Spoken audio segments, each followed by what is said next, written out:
Chapter 1361. Arbor was still immersed in the power of the wood spirits that the venerable Peach Blossom Immortal had used. The venerable Peach Blossom Immortal's control of the wood spirits was truly perfect, and he could control them as he wished. It was very pleasing to the eye. The wood spirits had obediently submitted to him, and they could change as he wished. He wondered when she would be able to do that. Arbor lowered his head and took out 2 bottles of bamboo leaf wine. Since you taught me the spirit technique, Lien. When did Mo Lien arrive? How did the 2 of them start fighting? The 2 of them had flown out of the house and were fighting on the roof hundreds of times. Arbor hurriedly ran out of the house and stood in the courtyard, waving at them. Stop fighting. Men like to fight. See, in the blink of an eye, they were fighting on the roof. The little girl sighed and shook her head. She swept a disdainful glance at them. Whoosh, whoosh. 2 slender figures, one in front and one behind, suddenly appeared in front of her like shooting stars. The venerable Peach Blossom Immortal directly reached out and snatched the 2 bottles of wine from her hands. He dodged to the side, avoiding Mo Lien's line of fire. He glanced back at him and could not help but click his tongue. Kid, with your cultivation, how can you still survive in the secular world? Lien. Arbor hurriedly went forward and tugged at his sleeve. Why did you come here? Who is he? Prince Mo exuded a cold aura. The cold light in his eyes was like a solid sword. The venerable Peach Blossom Immortal hugged the 2 bottles of wine and drank with a smile. A kid? Who is he? He's a venerable immortal that I invited with a talisman. Venerable immortal? Mo Lien's eyes flashed. Are you sure? Arbor nodded her little head very honestly. Hey kid, you didn't expect this, did you? I was being lenient just now. Otherwise, do you think you can exchange 100 blows with me? Are you kidding me? The venerable Peach Blossom Immortal gulped down half the bottle of wine and exhaled. Good wine. Why did you invite him here? What? Inviting a deity is, of course, to fight. The venerable Peach Blossom Immortal crossed his long and slender leg before turning to shake his head at Mo Lien. Don't sway, don't sway. You brat. Do you think I'll be afraid of you just because you have 3 heads? Arbor, Mo Lien sneered. Get the hell out of here after the fight. Are you trying to cheat me out of my food? It's none of your business. I'm eating the little girl's food, not yours. The venerable Peach Blossom Immortal couldn't even straighten his tongue and spoke in a muffled voice. Haven't you heard of an old saying? It's easy to invite a god in, but difficult to send him away. Mo Lien's eyes flashed with anger. He was about to step forward and beat the shameless guy again when Arbor quickly held him down. He raised his hand and patted his chest to calm him down. Don't be angry, don't be angry. I'm telling you, he won't stay for long. How? How did you know? The venerable Peach Blossom Immortal replied to the little girl's question. How can he stay here? It'd be strange if the heavenly Tao didn't kill him. Arbor winked at Mo Lien. When I drew the deity inviting talisman, there was a small description. Summon a deity to the world, and it can assist in battle for 2 hours. In other words, this venerable Peach Blossom Immortal could stay here for 2 hours at most before he had to disappear. Nonsense. A certain venerable Peach Blossom Immortal who had passed out by the flower rack waved his hand and said, How much did he drink? About 1.5 bottles. TSK, with this alcohol tolerance? He's only slightly better than second uncle, and a venerable immortal. He must be a fake. Chapter 1362. Jojo, when did you invite him over? How long has it been? The main thing was, had the 2 hours passed? If not, then he would have to take action. He was a very vigilant person with a sense of danger. He would never leave such a peerless demon by his wife's side.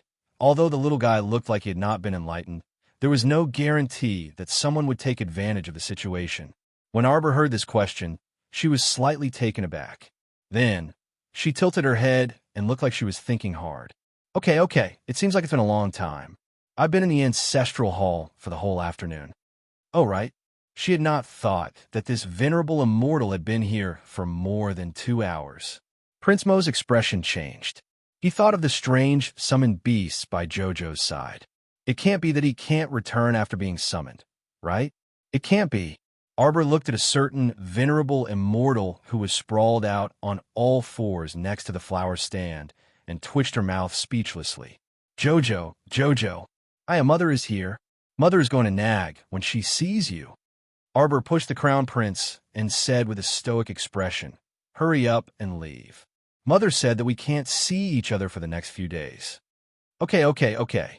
Then we'll see each other in 3 days. Emolien quickly stole a kiss on her cheek. Then, she nimbly turned and dodged the little guy's pinching fingers. She ran to the venerable Peach Blossom Immortal's side and picked up the unconscious guy. Then, she turned and jumped onto the wall. Hey, where are you going to throw him? After all, this was a great immortal whom she had invited using the God-inviting talisman. Don't worry. Emolien waved her hand. Without waiting for him to finish speaking, she ducked her head and disappeared from the wall. Wei Ziqin led a group of people over and looked around suspiciously. Jojo, who are you talking to? No one. Arbor turned to look at her mother. Wei Ziqin was only puzzled for a few seconds, and then her face was full of joy again. Child, come and try it on. I've changed your wedding dress. I told you my daughter has lost a lot of weight. Look at her waist. It's so thin that you can't even see it. Mother, it's not that exaggerated. 1 day later, Emolien sent Xiao Mu a message. That fellow that you said would disappear in 2 hours is still in the palace right now, happily feasting on fish and meat. Arbor, the days flew by amidst the bustling preparations. On the day of the wedding ceremony, the palace had sent a lot of things, such as jewelry, clothing, daily necessities such as gold, silver, jade, and so on. There were more than 100 types of hairpins inlaid with various gems and pearls. The fur used to make all kinds of bedding and jackets was divided into mink fur, otter fur, and fox fur. There were more than 100 sheets of each, and countless pieces of silk and satin. Naturally, they wouldn't lack the various kinds of rice and food that they needed now. Arbor couldn't be bothered to look through these things. When her mother had people send them to her courtyard, she just let them spread out on the ground the day before the wedding. The Qiao family sent the crown princess's dowry to the Eastern Palace. That was truly 1,000 mu of fertile land, 10 li of red dowry that dazzled one's eyes. When the dowry was carried out, it indeed formed a long, winding dragon. The items placed in the open space in front of Qiao Mu's courtyard nearly filled up the entire courtyard. In addition to the gifts from the great king and queen, there were also all the things that Prince Emo had privately turned over. There were deeds to houses, land, and shops. It was a dazzling sight. She knew that her husband was a rich man, but when this pile of things was placed in front of her, she really felt dizzy. It's over. Chapter 1363. On the day of the wedding, the crown prince went to the Longevity Palace in his royal robes and kowtowed to the Queen Dowager and the Great King. Queen Zhao's eyes were filled with warmth as she gazed at her outstanding son. The imperial chariot left the palace, escorted by guards. The road from Minshun Avenue to the palace was basically controlled by the Dragon Saliva Guard to prevent any accidents. The procession meandered slowly. Emolien's anxious heart was gnawing at him. Under the jade crown was a handsome face. His eyebrows reached his temples, and his phoenix-like eyes looked around. His spirit had long flown somewhere. Your Highness, calm down. You'll be able to see the crown princess very soon. How could he calm down? He could even hear his own heartbeat now. He would wait for as long as he wished for, as long as he wished for, as long as he wished for. The day of the wedding had finally arrived. On the other side, the Qiao family had been busy since early in the morning. Even though many people had been temporarily transferred from the palace to help, Wei Ziqin still felt that there was not enough manpower. Master, let me tell you, it's really lively outside today. Qing Wan flapped her wings and flew in through the window. When she saw the girl in a bright red wedding gown sitting in front of the dressing mirror, she only felt a fire burning in her eyes. This wedding gown was made of cloud sky brocade. Everyone knew that cloud sky brocade was worth 10,000 taels of gold in the past, but in today's world, it was almost out of stock. The little girl sitting in front of the dressing mirror had her hair tied up in a bun. She was wearing a bright red wedding gown, which complemented her delicate little face. She lifted her wrist slightly, and her skin was as smooth as cream. There was only a white jade bracelet engraved with a green pine tree on her wrist. When she stood up, her cloud sky brocade spread out in layers. On her feet was a pair of lotus flower embroidered boots. When she walked, it was as if a red cloud had spread out and a fragrance filled the air. She was really a beautiful little girl. It was rare for the little fellow to wear a red robe. When she wore it occasionally, it really made people unable to take their eyes off her. Those female attendants who had never been close to her before had been transferred over to serve her at the last moment.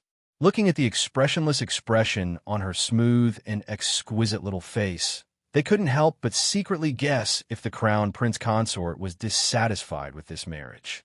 However, that cold little face, coupled with this fiery wedding dress, was really indescribably unique and beautiful. As soon as the auspicious hour arrived, the little crown princess was escorted to the central hall by a crowd of people. She was welcomed into the main hall in a lively manner. Xiao Zhongbong and his wife looked at their daughter with gratification.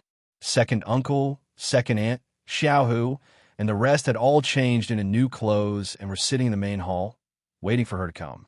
Shaolin held her younger brother's hand and wiped away her tears with the little monk. However, looking at the bulging bags, they should have already received a lot of gifts that a crowd of people crowded around her as they noisily walked in the direction of the imperial carriage. When she looked up, she could see the crown prince, dressed in a royal robe, impatiently walking in from the main entrance in a magnificent manner. The moment the two groups of people met, Prince Imo had just taken his little wife's hand with a smile. However, he saw that the little girl's body was suddenly enveloped by a red and greasy light. That smear of red was so dazzling that it almost stole the brilliance of the wedding gown. In an instant, it exploded from her body. Screech! After a phoenix cry, a dazzling light suddenly flew up from her body and instantly dyed the entire Minshun Avenue with a bright red luster. Chapter 1364. Everyone was stunned for a moment as they looked up at the sky. It was an egg. An egg flew out of the crown princess's body and rolled in the air, emitting rays of red light. Mo Yin subconsciously grabbed Arbor's wrist and held it tightly in her hand. Her gaze followed the crowd and looked up at the sky. The egg rolled in the air for a while before it suddenly made cracking sounds and cracks appeared on the eggshell. Red light shot up into the sky and overflowed, almost blinding everyone's eyes. Arbor blinked and blinked again. He suddenly pointed at the egg in the air and said, "It's coming out." Screech! After another phoenix cry, the damage to the eggshell became greater and greater. After a few more cracking sounds, bang! The eggshell completely shattered, and every piece of eggshell was suspended in the air. Immediately after, a fiery red light jumped out of the egg and was wrapped in layers of red mist. At first, it was unclear what it was, but after all the eggshell fragments were sucked in by the red mist. In just a few moments, a pair of dazzling crimson wings suddenly stretched out from the fog. It spread out and covered the sky, blocking the dazzling red sun and the pure white clouds. My God, what is that? It looks like a phone, an ancient phoenix. The phoenix's long and elegant wings scattered a stream of scarlet flames as it circled in the air and cried out happily. Only Miss Xiao knew that this little guy was currently shouting in her conscious. I'm coming out. I'm coming out. I'm finally coming out. Whoa. Look at how happy he is. He must have been very stifled in the egg, Arbor thought as he looked up at the fire phoenix whose body was even larger than Xing Wan's. Big Cyan, it should be your brother, right? Xiaomu glanced at the little chick flying around her head. TCH, it's not from the same clan as him. Look at that silly little guy. How could it be my brother? Qing Wan glanced at the sky in disdain and flapped its wings. Master, given name. He was definitely trying to trick Fire Phoenix, because he was very clear that the names his master came up with were generally not good. Egg, I'll call you Fire from now on. How about it? No. How can I have such a girly name? Then why don't you just call me an egg? Egg's my ass. I'm no longer an egg. The fire phoenix was so angry that it let out a cry as it spun back and forth in the air. You're so picky. Why don't we call you she-er? Seeing that you're wearing a fiery red robe, calling you she-er wouldn't be a bad idea, the little fellow thought. Uff. Qingwan laughed so hard that she somersaulted in the air. What the hell? Shia? Which little girl's name is this? Egg, fireball, she-er, pick one. Arbor made the final decision, as if there was nothing he could do about it. The phoenix egg was helpless and could only say, Hua then. All right, being called Hua is at least 1,000 times better than being called she. The ancient fire phoenix circled in the air. After a shrill cry, birds from all directions flew towards the marquee of Jiyuan's estate on Minshun Avenue. Clusters upon clusters of colorful flowers formed an extremely beautiful painting of 100 birds paying homage to the phoenix. The street, which was originally gray due to the withered vegetation, was instantly filled with gorgeous colors. The children were the happiest as they clapped their hands and jumped around while shouting, "Crown Princess! Crown Princess!" Chapter 1365. Go! Go, go, go, go! Several men hiding in the shadows of the crowd, who were looking around, couldn't help but reach out to swat away the birds that didn't have eyes flying over. An elderly man beside them couldn't resist saying, "Hey, don't rush, don't rush. When His Highness the Crown Prince and Her Highness the Crown Princess leave Minshun Boulevard later, we might be able to catch a few birds back to roast and eat." Normally, these birds hid very well. So how could they catch them? When those men who had been looking around heard this, they coldly swept a few glances at the commoners who chimed in, and the fierce-looking muscles on their faces trembled slightly. Just as they were about to squeeze out of the crowd, several black-clothed youths swiftly appeared around them. They clamped their arms behind their backs and silently dragged them out of the crowd, completely not alerting the bustling commoners in the surroundings. The Night Pavilion's mission today was to secretly investigate all suspicious characters and cooperate with Dragon Saliva Guard Captain Yushio in the open to maintain law and order here. They couldn't allow any suspicious characters to ruin the wedding that His Highness the Crown Prince had been looking forward to with great difficulty. Therefore, the group of people that the Night Pavilion sent out were basically level 12 mystic cultivators and above, and their fiery eyes were very sharp. From Minshun Boulevard to the Eastern Palace, Missouri Lien had arranged for people to be stationed on every path that could possibly have a crisis, so they could deal with any unexpected situation at any time. This wedding was bound to be carried out perfectly. No one was allowed to carry out any destructive actions. Hua, come down. I'm going out. Arbor reached out a small hand and lightly beckoned at the sky. Shriek! After Hua let out a cheerful phoenix cry, it charged straight down like a red halo and rapidly swooped down. Whoosh!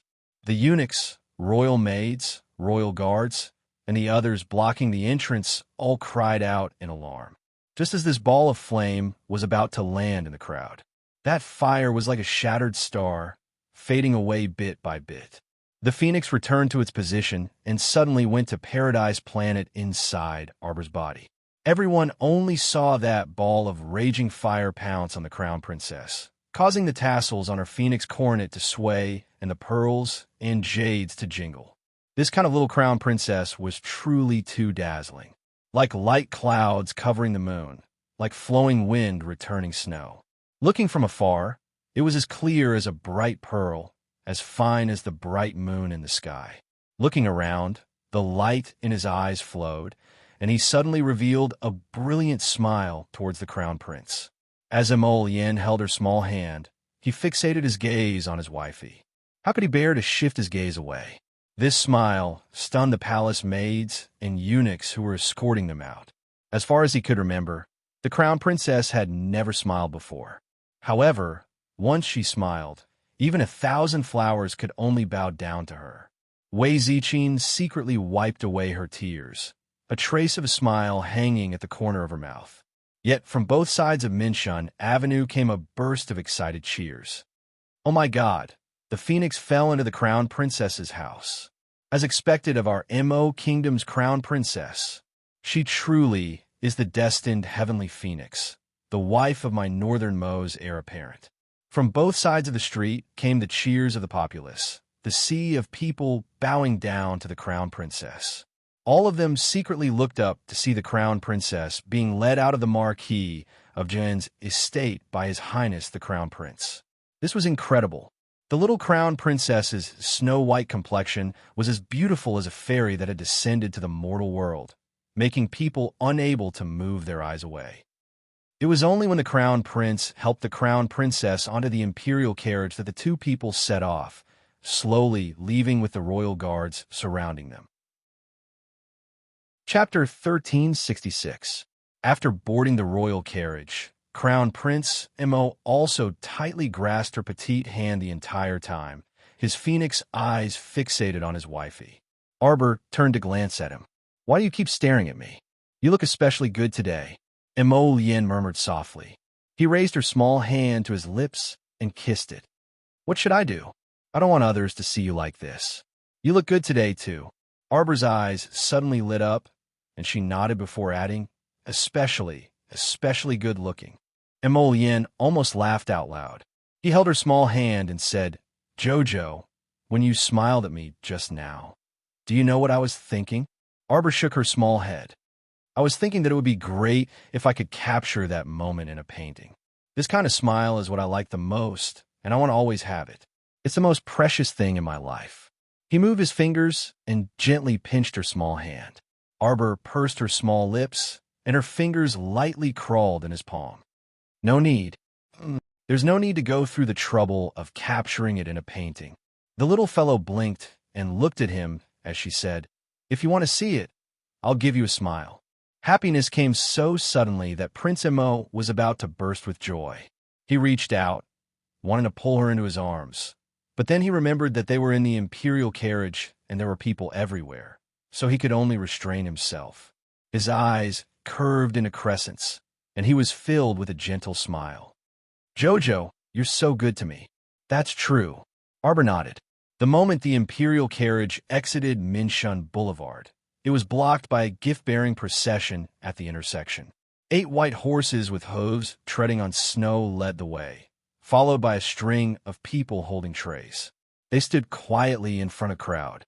Xiao 11Z, who was accompanying them, quickly ran over and whispered a few words into the crown prince's ear, who was leaning down slightly. The crown prince's handsome face immediately turned ugly. The 4th young master of the Duan clan congratulates the crown princess on her wedding. "We present 8 pairs of jade heavenly thunder, 18 soul, seizing ice soul beads, 1 illusory sea golden robe, 1 firefox armor, 3 phoenix cloud blades, 5 grand emperor spirit pills, 100 dotted star leaves. All kinds of rare treasures, hidden weapons, divine weapons, spirit pills, and miraculous medicines were listed for about the time it takes for an incense stick to burn." Arbor looked back at Mo Lien, and the couple looked at each other. The commoners on the street were dumbfounded and speechless for a long time. This list of gifts was too frightening. There were things like jade heavenly 9 lightning and illusory sea golden thread robe. Commoners like them had never heard of such things since they were born. This Duan 4th young master was really generous. A steward of the Duan family respectfully handed the gift list to the crown princess. The little crown princess glanced at it and calmly said, "Not bad." Then she confiscated the gift list. Prince Mo's lips turned up slightly, but his eyes flashed with the glint of a sword. If Duan Yu dared to walk in front of him right now, he would definitely beat him to death. Why did you have to freaking choose this time to give gifts? Why did you have to block the way? Would it kill you to send a gift list to the Eastern Palace? Harboring malicious intentions that, however, Mo Lien soon discovered that Duan Yu wasn't the only one harboring malicious intentions. It was as if those people had made an agreement to block the way and give gifts one after another. When Arbor received the gift list from the Qin Estate's eldest young master and 2nd young master in succession, the eldest young master gave an evaluation of not bad. The 2nd young master threw out not bad. "Everyone, I need to get busy." Continue tonight. Chapter 1367. At the same time, Anya Pavilion was shrouded in a dense, gloomy aura.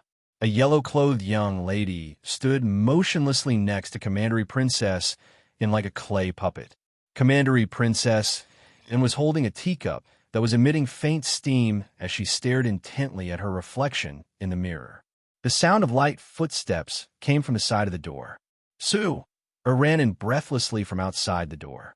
Seeing Commandery Princess Ian look over, Sue shook her head helplessly. It can't be helped, Commandery Princess. His Highness the Crown Prince is too vigilant. All the roads from Minshun Boulevard to the Royal Palace have been strictly controlled. The troublemakers that we hired have mostly been caught by the Crown Prince's ambushers, so they won't be able to accomplish anything. Commandery Princess Anne's eyes turned blood red instantly. She swept all the items on the table to the ground, and Commandery Princess Anne raised a bronze mirror up high before throwing it down with a clang.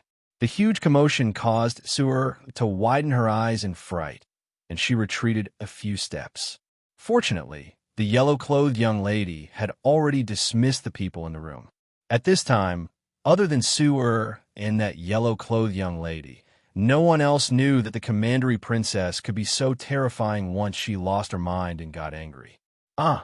Sue exclaimed. "Commandery Princess, don't be angry, Commandery Princess.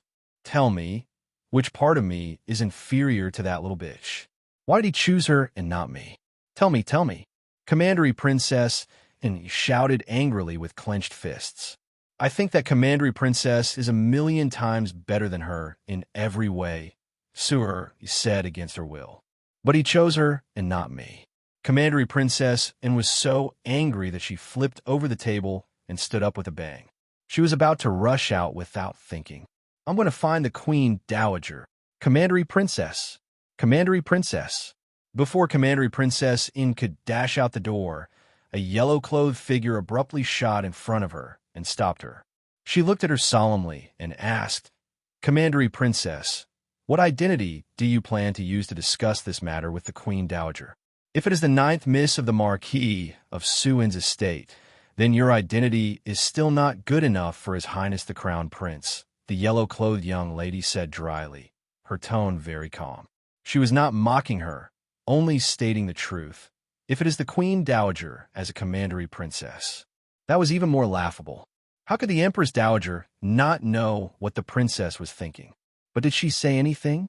She just wants to find you a good marriage partner and marry you off as soon as possible. This is her pity for you as an elder.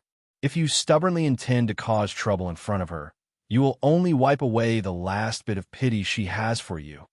The yellow-clothed woman's words were like a bucket of cold water that splashed Commandery Princess Ian awake. Ming Qian. Commandery Princess Anne's lips trembled as she crouched down and hugged herself, shuddering as she hugged herself into a ball. "Do you know, I like that person a lot, like. Ever since I was young, I've felt that he was like a ray of light, so dazzling that it was daunting. Sometimes, you don't need any reason to like someone. You know, I really want him to take a closer look in my eyes, to let him feel my deep love for him. However, such a small wish cannot be fulfilled, because that person's gaze had never stopped on her for even a second. Never. That was why she felt so indignant. Despair. Chapter 1368. Sigh. The yellow-clothed girl, Ming Qian, helped her up. "Why bother? If you were willing to listen to me, you wouldn't have to be so stubborn." The yellow-clothed girl was quite perceptive. She understood very well that the Queen Dowager indeed doted on her master a lot, but this was all on the premise that her grandson could not be harmed. The Commandery Princess and Sue were truly too childish in wanting to mess up His Highness the Crown Prince's grand wedding behind her back. If someone were to investigate this matter, they would definitely trace it back to her. At that time, Her Majesty the Queen Dowager's last bit of patience would be completely worn away. "All right, Commandery Princess, you had better rest properly inside. Don't go anywhere for the next few days. You still need to find someone to smooth things over for hiring local ruffians to cause trouble, so as to avoid His Highness the Crown Prince finding time to investigate you. At that time, it really would be too late for regrets." Commandery Princess Ian shuddered. "You mean, If he knew that I was the one who did this, he would execute me without regard for the Queen Dowager's feelings. His Highness is a ruthless person. Before you did these things, you should have clearly known the consequences. The Fan family is your example. After saying this, the yellow-clothed girl, Ming Qian, stood up and walked outside. She was in a hurry to deal with the mess that the commandery princess and Su'er had left behind. The veins on her forehead were throbbing, and she felt very vexed. Commandery Princess collapsed onto the bed, and Su'er quickly went up to soothe her. Commandery Princess, don't panic. With Ming Qian here, there definitely won't be a problem. Sir, I didn't control myself, did I? Commandery Princess finally calmed down and muttered to herself. There's still a chance, right? Su'er, I still have a chance, right? Right. Commandery Princess, where there's life, there's hope. Commandery Princess, you must stay calm. In the future, you must not clash head-on with that crafty Crown Princess. As long as we can win the Queen Dowager's favor, there will still be a chance at that time. Su'er nodded repeatedly. Commandery Princess gazed at that girl with teary eyes. It wasn't like that girl Ming Qian. She always acted like an old woman, was good at scheming, and was good at grasping people's hearts. Su'er was a straightforward person. She always treated Ming Qian's words like an imperial edict and did her best to carry them out. Compared to Ming Qian, who was smart and hard to control, she actually liked Su'er more. His usual reprimands were mostly just a pretense to knock her down a peg or two. Commandery Princess sat up straight and wiped the corners of her eyes with a handkerchief. Suddenly, her lips curled up into a cold smile. There's still a chance. Su'er felt that when her imperial princess spat out these words, it was as if she was swearing to the heavens. She didn't know if she was trying to convince herself or the heavens. Maijo's section break. After Arbor was sent to the Eastern Palace, he didn't stay idle. He ate and drank as usual, and had people remove the heavy phoenix crown from his head. Xiao Yao had entered the palace with him, so she couldn't help but find it amusing when she saw that he couldn't sit still. Crown Princess, His Highness is greeting guests in the forecourt. It will probably be a while before he comes over. How about I go to the kitchen to get some pastries for you? Arbor, who was eating a red date on the bed, looked up at her when he heard this. No need. There are so many red dates and longans here. It's enough for me to eat. Chapter 1369. Xiao Yao pursed her lips. What could she say? This little crown princess is too strange. I really pity the crown prince. He still has a long way to go. Cough. Xiao Yao coughed lightly and leaned forward to whisper to the little crown princess. Crown princess, do you still remember Madame's instructions? Arbor's hand, which was eating the red dates, paused. He wanted to ask her something, but he suddenly thought of something, and his face turned red. The next night, her mother talked to her and even secretly gave her a secret manual. When she opened it, she was so embarrassed that she wished she could dig a hole and bury herself in it. She had already thrown the book under the box as a last resort. What a joke. Did she even need to read that book? Back then, she was someone who lived to the age of 26. Although her life in her previous life was very monotonous, she was not a fool. Even if he had never experienced human affairs, he would have at least seen a pig run if he had never eaten pork. The young crown prince consort's face was stoic as she looked at Xiao Yao in all seriousness. Don't worry, nothing will happen. Just let him come. Xiao Yao, why did she have the urge to laugh? Crown princess, are you sure you don't look like you want to fight? Okay. Xiao Yao will go to the kitchen and get you a bowl of soup or something. Drink it first to fill your stomach. I'm not hungry either. The little crown princess had already stuffed herself full with dates and longans. Xiao Yao's mouth twitched. This is His Highness's order. Xiao Yao will go now. Oh, Arbor was bored to death and fell on the bed. She felt that the bed was covered with melon seeds, peanuts, candies, red dates, longan, and 4 happiness dumplings. It made her waist and legs hurt. He had no choice but to turn over and continue eating. I really don't know who came up with this idea. Isn't it uncomfortable to scatter these things on the bed? She flipped through the books again. When she heard footsteps coming from outside the door, she casually glanced over. Xiao Yao, you're back so soon. Arbor looked at her with some confusion. The small kitchen in the East Palace was quite a distance away from here. Could it be that Xiao Yao had returned before getting the food? Xiao Yao walked in with a smile. It was just a glance, but Arbor felt that there was something wrong with this Xiao Yao. Although she pretended very well, Xiao Yao had been by her side for many years. Her every move, frown, and smile had long been etched in her heart. It was impossible for her to be mistaken. Who are you? The incomer couldn't help but be startled by Qiao Mu's words. Had he been discovered again? This little guy is really amazing. Every time, it would only take a few breaths of time to see through his disguise. You're the snake beauty, or is it more appropriate to call you Ding Ting Ding? Arbor's eyes instantly turned cold. Without saying anything, she raised her hand and shot out a poisonous fog, which sprinkled over to wrap around his body. Cult Master Ding dodged with a sidestep. His entire body twisted like a fried dough twist as he suddenly disappeared from the door. Arbor stared ahead vigilantly. Sure enough, following the slight swaying of the air, a slender figure suddenly appeared in front of her. Cult Master Ding let out a long sigh. You want to kill me as soon as you see me? Why did she feel that this person was speaking to her in a familiar tone? It was really inexplicable. Whether it was the snake beauty in the underground village, or him targeting Imo Lien to steal her, or him poisoning Imo Lien with devil grass, it was clear that they were mortal enemies. Chapter 1370. Why are you looking at me like that? Cult Master Ding looked at her with an indecipherable expression. Suddenly, there was the sound of bones cracking, and the sweetly smiling Xiao Yao girl suddenly grew taller, turning into a slender man in purple. He narrowed his eyes and smiled faintly as he looked at her, his entire body emitting a seductive aura. Jojo, can I apologize to you? He had a pitiful expression as he looked at her and said, It was my fault for pretending to be your mother to deceive you, and it was even more my fault for leaving your mother in the room. Tell me, how can you forgive me? Arbor looked at him expressionlessly. The more she looked, the more she felt that there was something strange. This person acted like he was familiar with her, and it didn't seem like he was pretending. But she clearly wasn't familiar with him. Jojo. Arbor's small face was taut. You're here to court death, right? Why do you say that?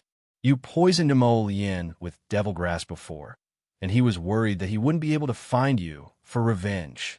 Today, you delivered yourself to his doorstep. So aren't you just seeking your own death? Cult Master Ding snorted. He's lucky that he didn't die. Now, he actually wanted to marry her, which simply made him feel very surprised. Devil grass was a neurotoxin that even those poison experts might not be able to detoxify, so he didn't know how Prince Imo had managed to escape this calamity. Arbor suddenly struck out a palm at his chest. Cult Master Ding was stunned, but he didn't dodge or dodge and met this palm head-on. Arbor was stunned by this guy's actions. Could it be that when he went out today, his head got hit by the door? Otherwise, why would he come and take her palm head-on? Jojo. Cult Master Ding coughed, then sighed and said, Do you really want me to die so badly? Arbor had a baffled expression. She also had no interest in making a move against someone who didn't have the heart to resist. Jojo. He subconsciously reached out to pull her small hand, but she dodged. Cult Master Ding immediately looked at his empty palm in a daze. A faint feeling of sadness spread through his heart as he raised his eyes to stare at her. The inexplicable feeling in Arbor's heart grew stronger. She remembered very clearly that she had nothing to do with this person other than two unpleasant encounters. Why did he have such a sad and accusing expression on his face? What are you looking at? The little fellow was a little angry. You look especially good today, Jojo. Cult Master Ding didn't know what he wanted to say. He felt that he was speaking incoherently. Arbor's little face was tense, and he had never let go of his nervousness. Let me ask you, what did you do to Xiao Yao? I didn't do anything to her. Cult Master Ding shook his head. I reckon she'll be back soon. Jojo, can you come with me? He suddenly reached out to grab her small hand, but she dodged again and only hooked onto a piece of her brocade sleeve. Hey, you're so strange. We're not familiar with each other. What do you mean by suddenly coming over to ask me to go with you? Because you don't belong in this kind of palace at all. The sky is high for birds to fly, and the sea is wide for fish to swim. Jojo, you have a broader future, don't you? Arbor looked at him with a stoic face. Even if I want to fly and jump, I won't fly with a stranger. What a lunatic. She didn't even know what he was doing here.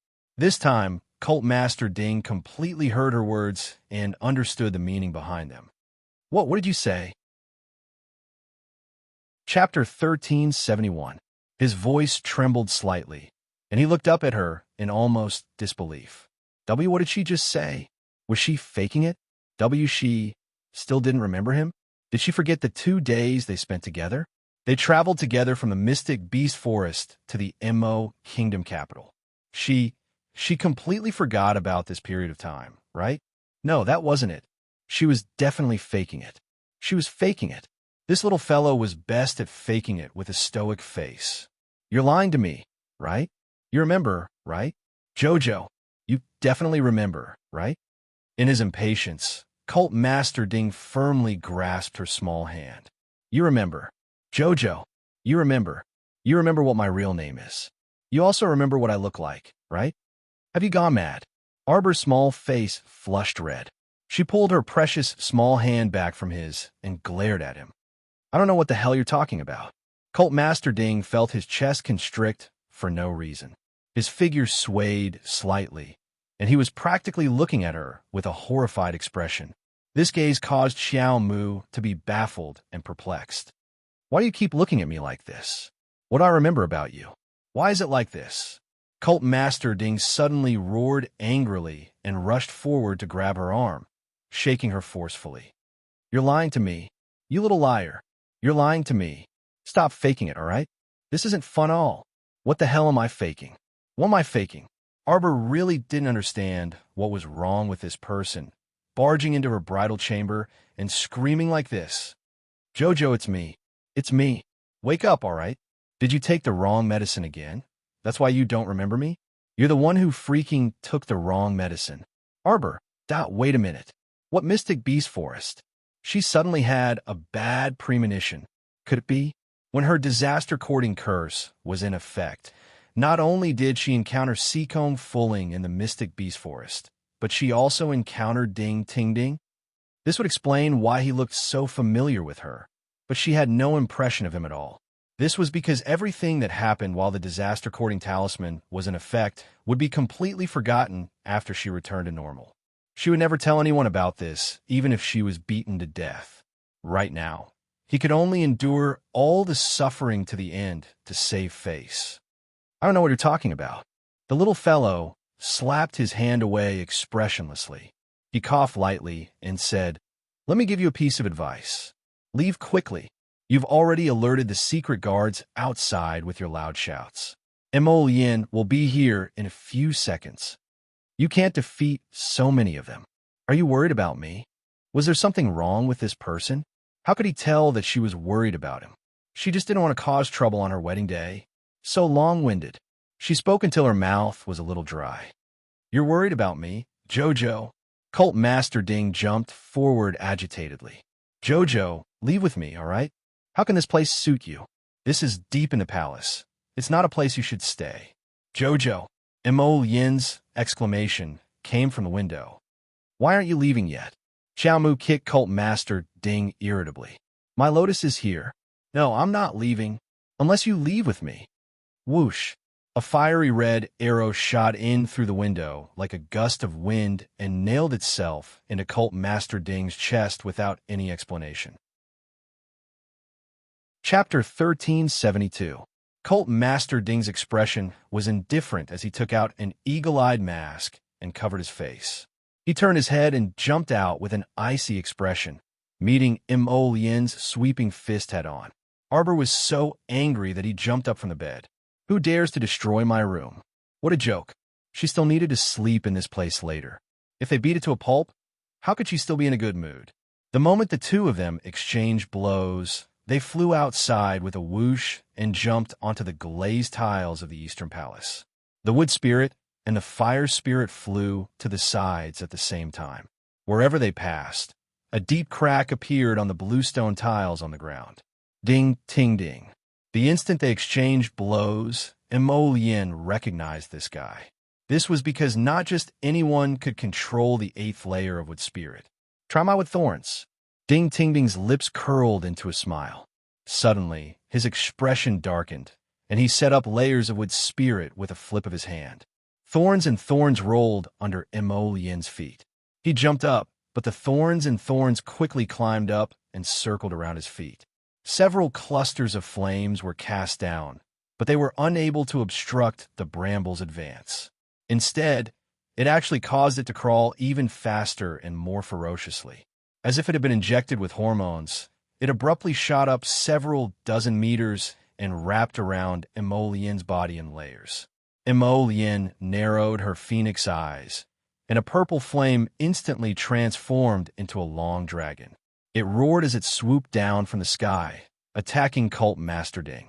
At this moment, the two of them were practically fighting with their lives on the line. Arbor's eyelids kept twitching when he saw this. This graceful thing. How dare he come to cause trouble on her wedding day? Her good mood was instantly destroyed. How infuriating. Arbor raised a sword in his hand. With a stomp, he arrived beside Emolien with a whoosh. All of you stop. The huge commotion in the Eastern Palace's bedchamber had already attracted the attention of people from all sides. At this moment, all the palaces and courtyards had secretly sent people over to inquire about the situation. Arbor coldly scolded. All of you, go guard the courtyard and keep your mouths shut. If anyone dares to come in and ask around, beat them up and throw them out. Yes, the eunuchs and palace maids didn't dare to say anything else. They all rushed to the Eastern Palace to guard it. Ding, ting, ding. Are you going to stop? Arbor stared at him coldly and asked word by word. Cult Master Ding only felt that the little girl's eyes were especially cold when she looked at him. He felt like his heart was about to shatter. His body swayed slightly on the roof. Listen to me. You've come to stir things up again and again. What is the meaning of this? The little girl shouted. Emolien turned to look at Ding, ting, ding. She looked at him coldly and said, Could it be that you want to see if I'm really fine after being poisoned by your devil grass? Or if I'm just pretending? I'm here for Jojo, Cult Leader Ding said coldly. Emolien was instantly angered. You're here for Jojo? What are you here for? To take her away? Ha ha. You're indulging in wild fantasies, ridiculous to the extreme. Who do you think you are? At least Jojo shouldn't be bound to this inner court deep in the palace to be a palace girl. How do you know that I'll bind her? Emolien's cold eyes looked at him mercilessly. You still dare to speak nonsense. Nonsense. Cult Master Ding glared back, not to be outdone. I'm just speaking the truth. It's just that it's unpleasant to hear from you. It's over, broken sleep. Chapter 1373. She should have been free and unfettered. It's you. You cut off her wings for your own selfish reasons and even insisted on keeping her in a small box like a palace. Cult Master Ding berated loudly.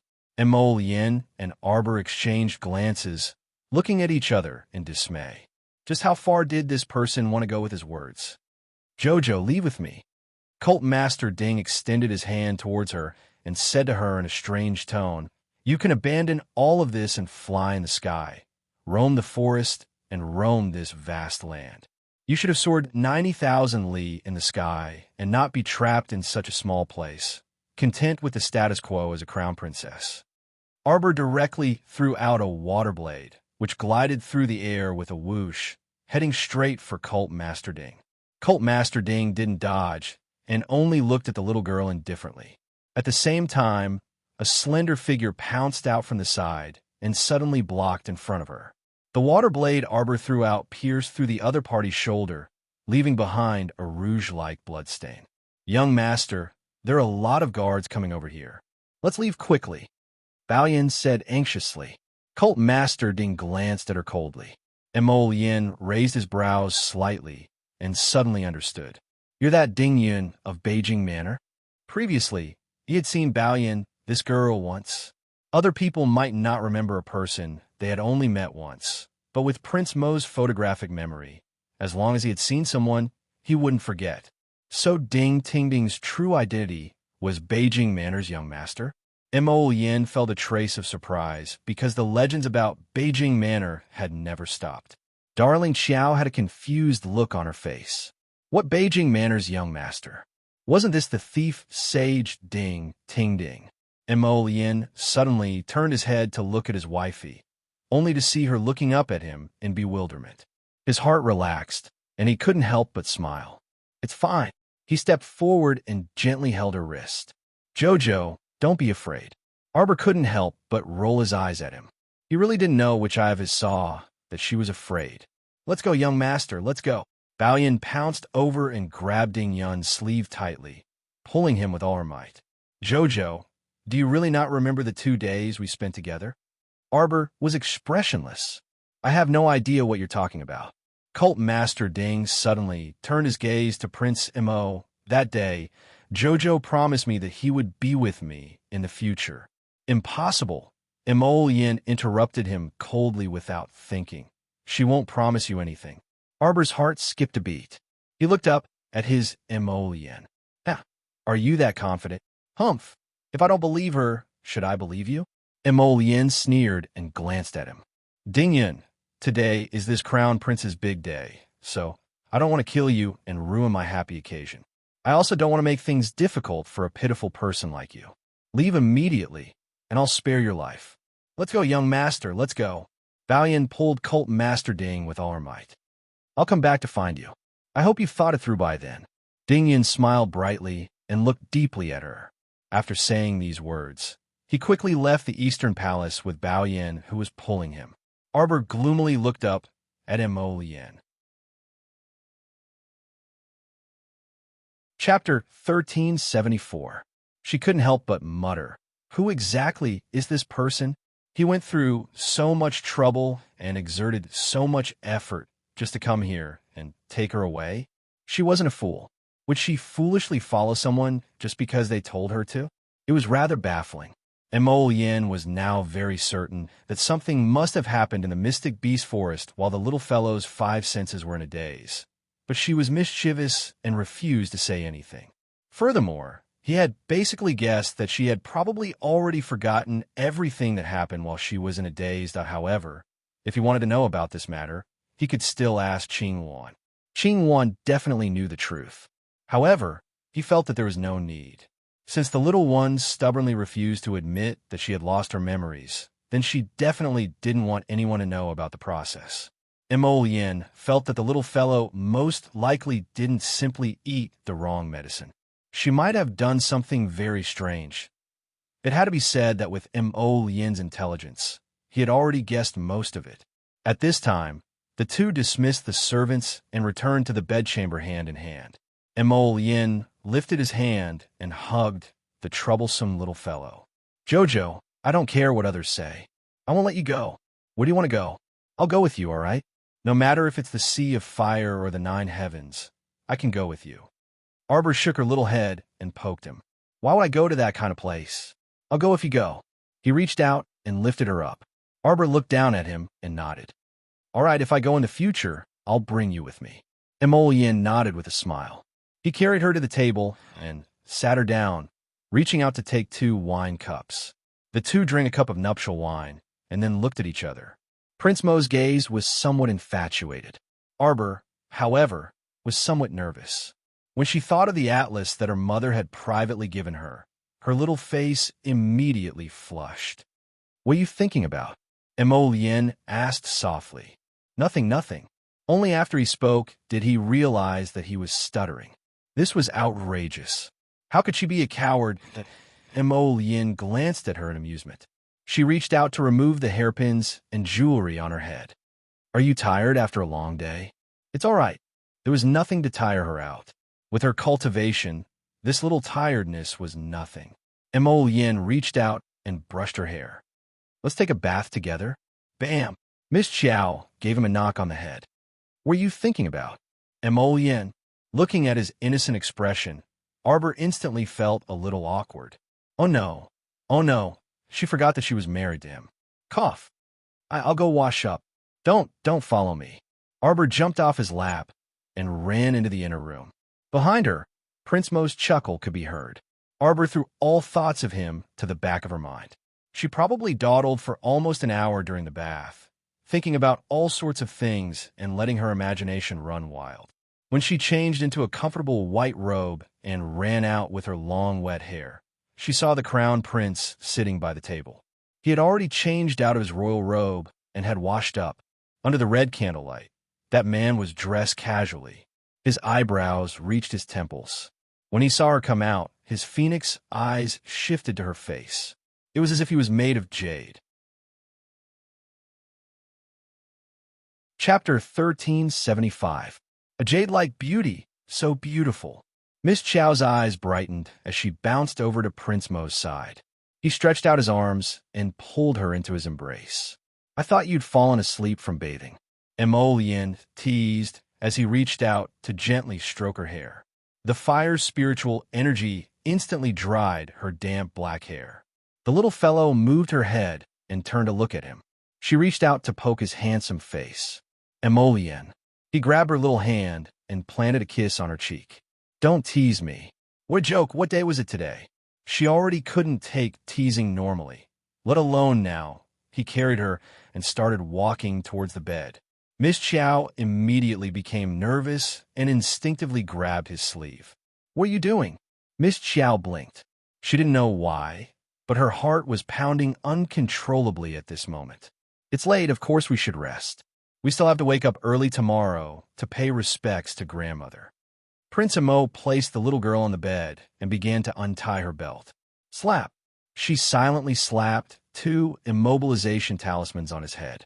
Along with the slightly swaying candlelight, it fluttered on his forehead. Prince Emo.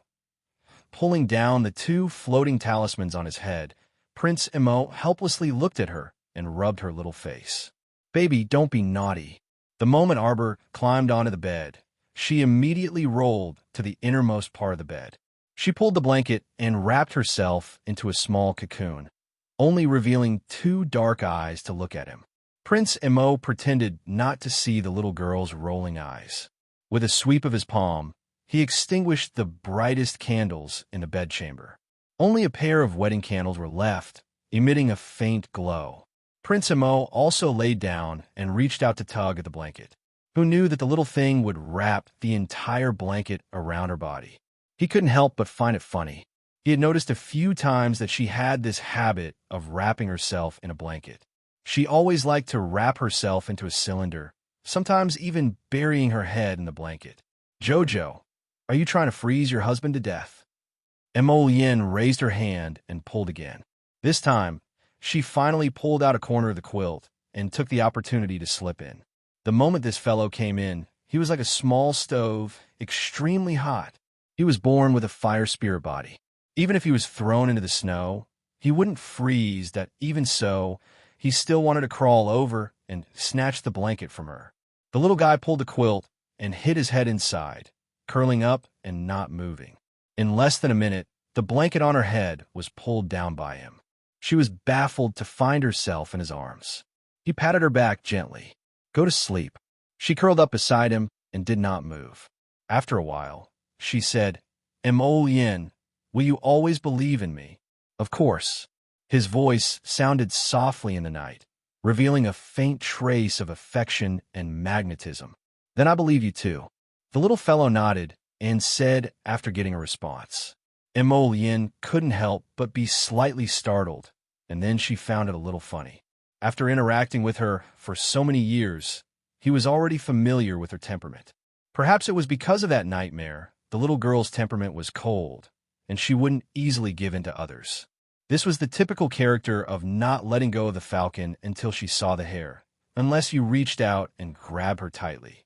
Otherwise, she would definitely not take the initiative to take a step forward. Chapter 1376. Right now, he sincerely admired his own quick-wittedness. If he hadn't taken the first step and infiltrated her life early on and decisively captured this little thing, it was hard to say what the situation would have been like now. "Baby, no matter when or where, no matter what happens, the first person I trust will be you," Emollian murmured before lifting her small head out of the blankets to get some fresh air. He also stole a kiss on her cheek while he was at it. When Xiao Mu heard this, she also nodded solemnly. Then the person I trust the most is also you. Yin chuckled and patted her back. Okay. After a few minutes, Arbor asked, Are you asleep? No. In fact, his mind was very clear. The clearer he was, the more he could smell the girl's pleasant scent. I can't sleep either. Arbor felt unbearably hot. She pushed him. You're too hot. Yin. Do you want to help me get rid of the heat?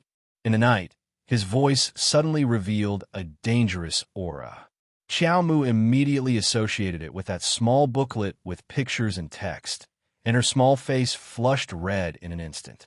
However, it was dark around the two of them, so he couldn't see her expression clearly. However, Xiao Mu guessed wrongly. What kind of gaze was Yin's? Not to mention that there were two faint wedding candles lit inside the bedchamber. Even if they weren't lit, he could still clearly see her, even if it was just the slightest change in expression. His slender body flipped over and covered the small space above her head. Baby, I was thinking that you're still young, and this isn't good for your body. He looked at her and murmured, I'll bear with it and raise you for a while. Raise you a little older. Kiki is. This feeling was driving her crazy. Uncomfortable, tormented, unable to touch. Who could stand it? I can't bear it anymore, okay? Who wants you to bear with it. As soon as Arbor opened his mouth, he realized that he was stuttering like a coward. Enraged, he turned his head and bit his hand. You're bullying me, he accused her in a small voice, then pressed down and kissed her endlessly. After kissing her, his fingers were just about to unbutton her clothes. Unexpectedly, the little girl stretched out her leg and hooked it around his body. She secretly used her strength, and with a bang, she pushed him down instead. Yin pursed her lips. Her almond-shaped eyes shone brightly in the dark. You like this position? I think we should sleep. Arbor coughed and said, As a doctor, I think it's better if you take care of me for another 2 or 3 years. Yin, why did he feel like the sky was about to fall when he heard this? Baby? Yin looked so pitiful that she was about to cry. Go to sleep. The little one coughed and ignored a certain reaction from him. She raised her hand and patted his head comfortingly. Don't think too much. It's not good for your body. Then she laid in his arms and really found a comfortable position. Sleep, sleep, sleep. Just like that, she fell asleep irresponsibly. Yin, why do I feel like the future is still so dark? The next day, Arbor groggily felt someone shake him awake. When she opened her eyes, she saw the crown prince's watery eyes looking at her pitifully. Morning. The little one immediately hugged his neck and rubbed her mouth on his face. A certain someone who had been gloomy the entire night was instantly relieved.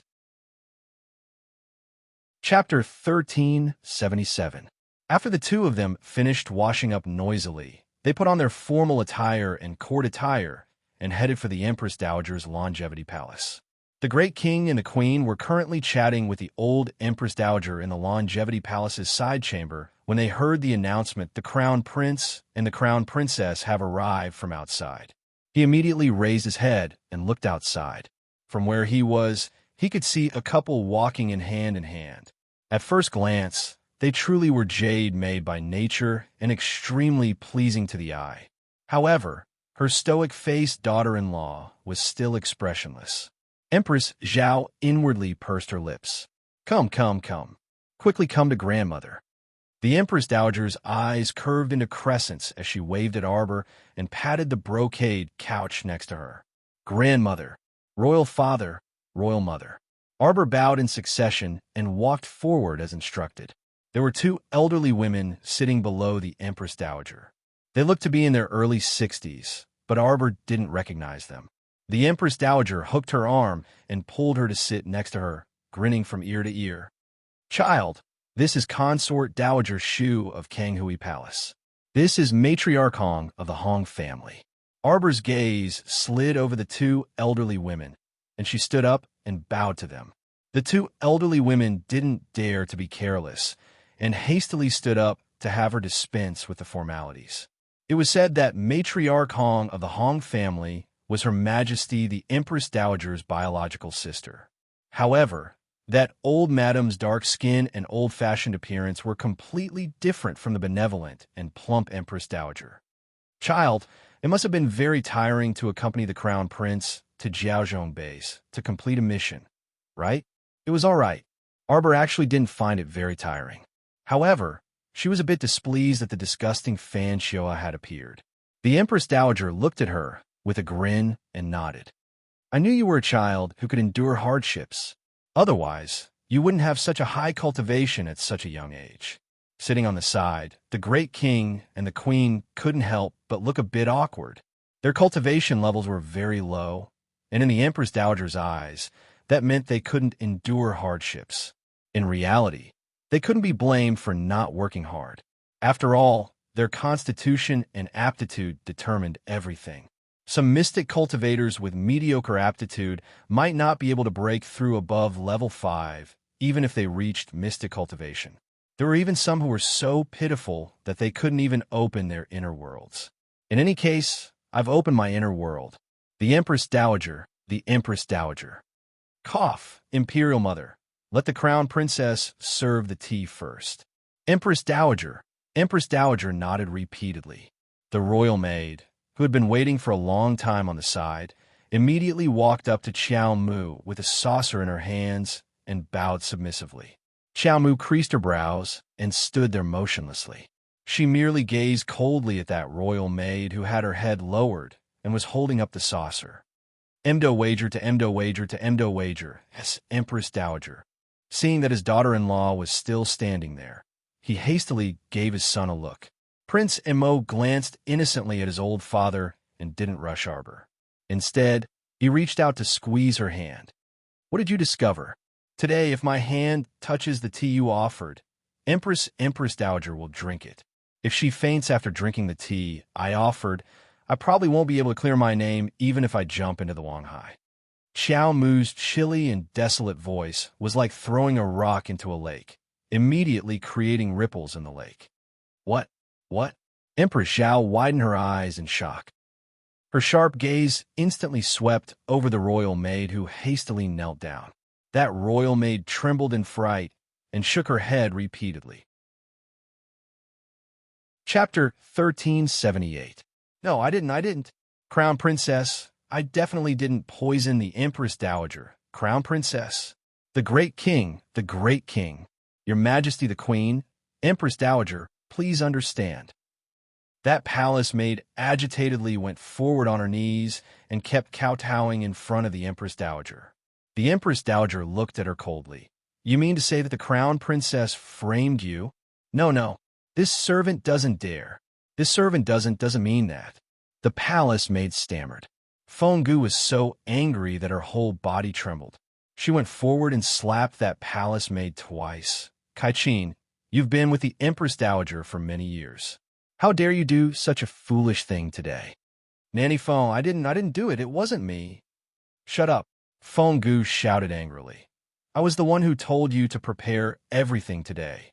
You were the one who handled everything. Who else do you want to blame? The palace maid named Kai-Chin knelt there and bit her lip, looking like she had suffered a great grievance. There's definitely no problem with this tea. If Your Majesty the Empress Dowager doesn't believe me, this servant is willing to drink it. After saying that, she didn't wait for the frowning Empress Dowager to speak.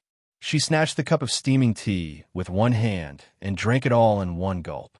After that, she choked and coughed violently.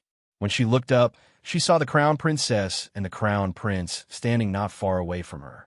The two of them were looking at her like she was a living corpse, which made her heart tremble with fear. Xiao Yao is here. Xiao Yao took a step forward. Go feed her a piece of the plate of pastries on the table. When Kai-Chin heard this, her whole body trembled, and she almost immediately fell to the ground. Everyone present was shrewd. When they saw the palace maid's reaction, they immediately understood everything. Empress Zhao stood up in a rage. You wicked servant! You dare to poison the Empress Dowager! Guards! Here! The guards who were waiting outside the hall immediately took a step forward and swarmed in. However, at this time, Xiaoyao had already grabbed that palace-mate Caiqin's arm and stuffed the pastry in her mouth. In a flash, Caiqin's face turned red, and then it turned black. She fell to the ground with difficulty, curled up's body, and struggled. Finally, her limbs stiffened and died. This process only took a few short minutes. Everyone's hair stood on end as they shuddered all over. The toxicity of this poison was actually so strong that it left one with no room to retaliate. Xiao Mu said faintly, "According to grandmother's eating habits, she will only take 2 to 3 bites of this pastry. The toxicity is not as strong as swallowing the whole pastry, so she can still be saved afterwards." The king was so angry that his entire body was trembling. He slammed his palm on the table and said, "He's simply a complete disgrace. Go and find out who's so vicious and daring to do this. This poison is so powerful.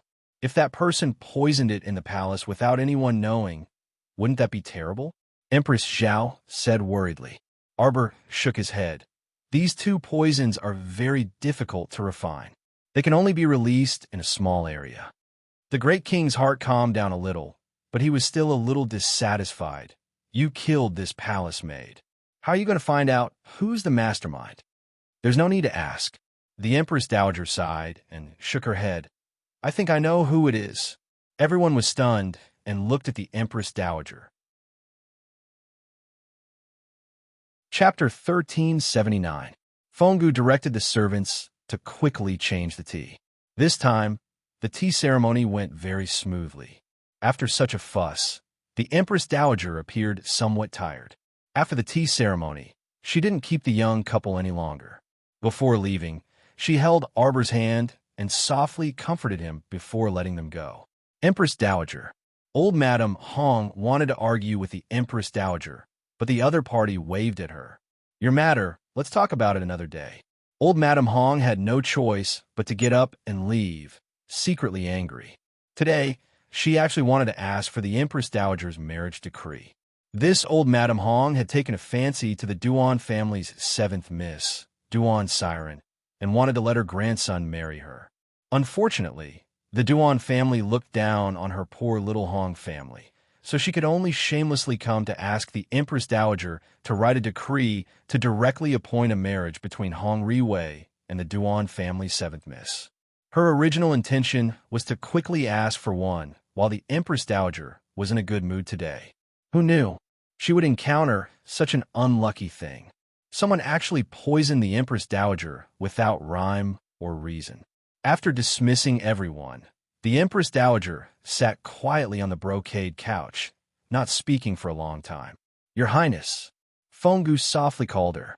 The Empress Dowager recovered her senses and smiled at her. "What's wrong? Don't worry. All these years, what great storms have Aijia not experienced? Don't mention such a small matter of poisoning." Fenggu's eyes reddened, and she stepped forward to softly comfort. "Your Highness, don't be sad. Fenggu, you also know who did it, right?" The Empress Dowager looked disappointed. "I didn't expect that she could do such a cruel thing. I watched this child grow up since she was young. Now, she's so unfamiliar that I don't dare to recognize her." Fenggu took out a handkerchief and wiped the corners of her eyes. Only the commandery princess can freely enter and leave the Empress Dowager's bedchamber. If you say it has nothing to do with her, this servant also won't believe it. Moreover, she was so close to Caiqin a while ago. So everything was premeditated. The Empress Dowager sighed softly. How can a person become so terrifying? As she spoke, she shook her head, looking exhausted. Yin held Arbor's hand and walked slowly towards the Eastern Palace. "Grandmother is unhappy," Xiao Mu said with a frown. Yin, do you think grandmother is angry with me? Why would grandmother be angry with you? Yin watched as she turned around with a cautious expression on her face. She couldn't help but feel sorry for her. She held her little hand and said, "I won't allow you to think about it." "No, I just saw that she looked tired. She must be sad because of what happened today. That's because some people's actions made her sad. It has nothing to do with you." Yin raised her hand and stroked her head. "Grandmother has probably guessed who poisoned her." Arbor didn't say anything and just nodded. Grandmother's 70th birthday will be in about a month and a half. When the time comes, we'll let her relax and be happy." Arbor nodded again. The Empress Dowager and the old lady of the Qiao family were two completely different people. The Empress Dowager was wise, intelligent, and kind. She also hoped that such an old lady could be happy and live a long and healthy life. Then let's think about what gift to give the Empress Dowager. This is the first gift I'm going to give you after we get married. Think about it for me. Chapter 1380. Your Highness, Your Highness.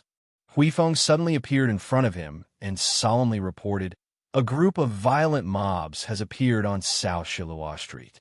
They've already broken into private residences and are currently smashing and looting." Emollien's expression turned solemn, and Arbor hastily said, "Let's hurry over and take a look." The two of them immediately mounted their horses and left the palace. They gathered several thousand Imperial Guards and hurried to South Shilua Street with Imperial Guard Commander Huifeng. Shilua Street was originally a shanty town where many impoverished people were housed. Now that a conflict had broken out, all sorts of drawbacks were revealed. The crowded street was completely packed with people. Fourth Miss Xu Hui was among this crowd, and she was so frightened that all color drained from her face. Fortunately, she had two powerful maidservants who knew martial arts by her side. Otherwise, this fourth miss would have long been torn apart and eaten up by the surrounding mobs. She didn't understand. She had clearly followed eldest sister Xu Quan to this destitute place like Shilua Street to be charitable and give out food. Everything had been fine at the beginning. So how did it turn into this situation? Several dozen strong and burly men squeezed everywhere with all their might, pushing many old, weak women and children to the ground.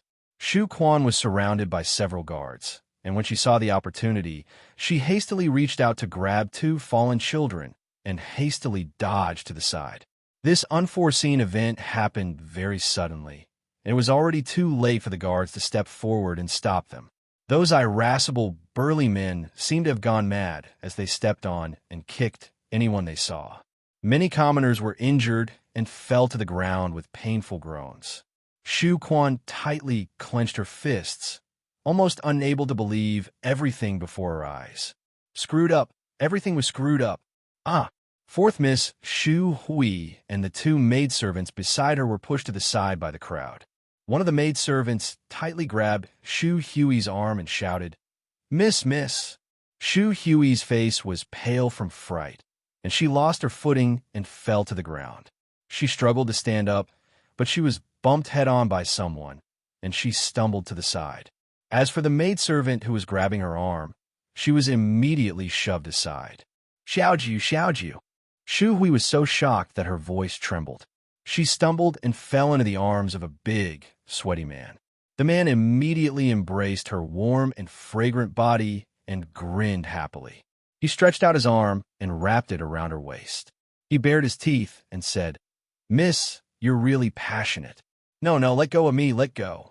Xu Hui suddenly became anxious, twisting her body anxiously to push the burly man away. However, she was just an ordinary woman.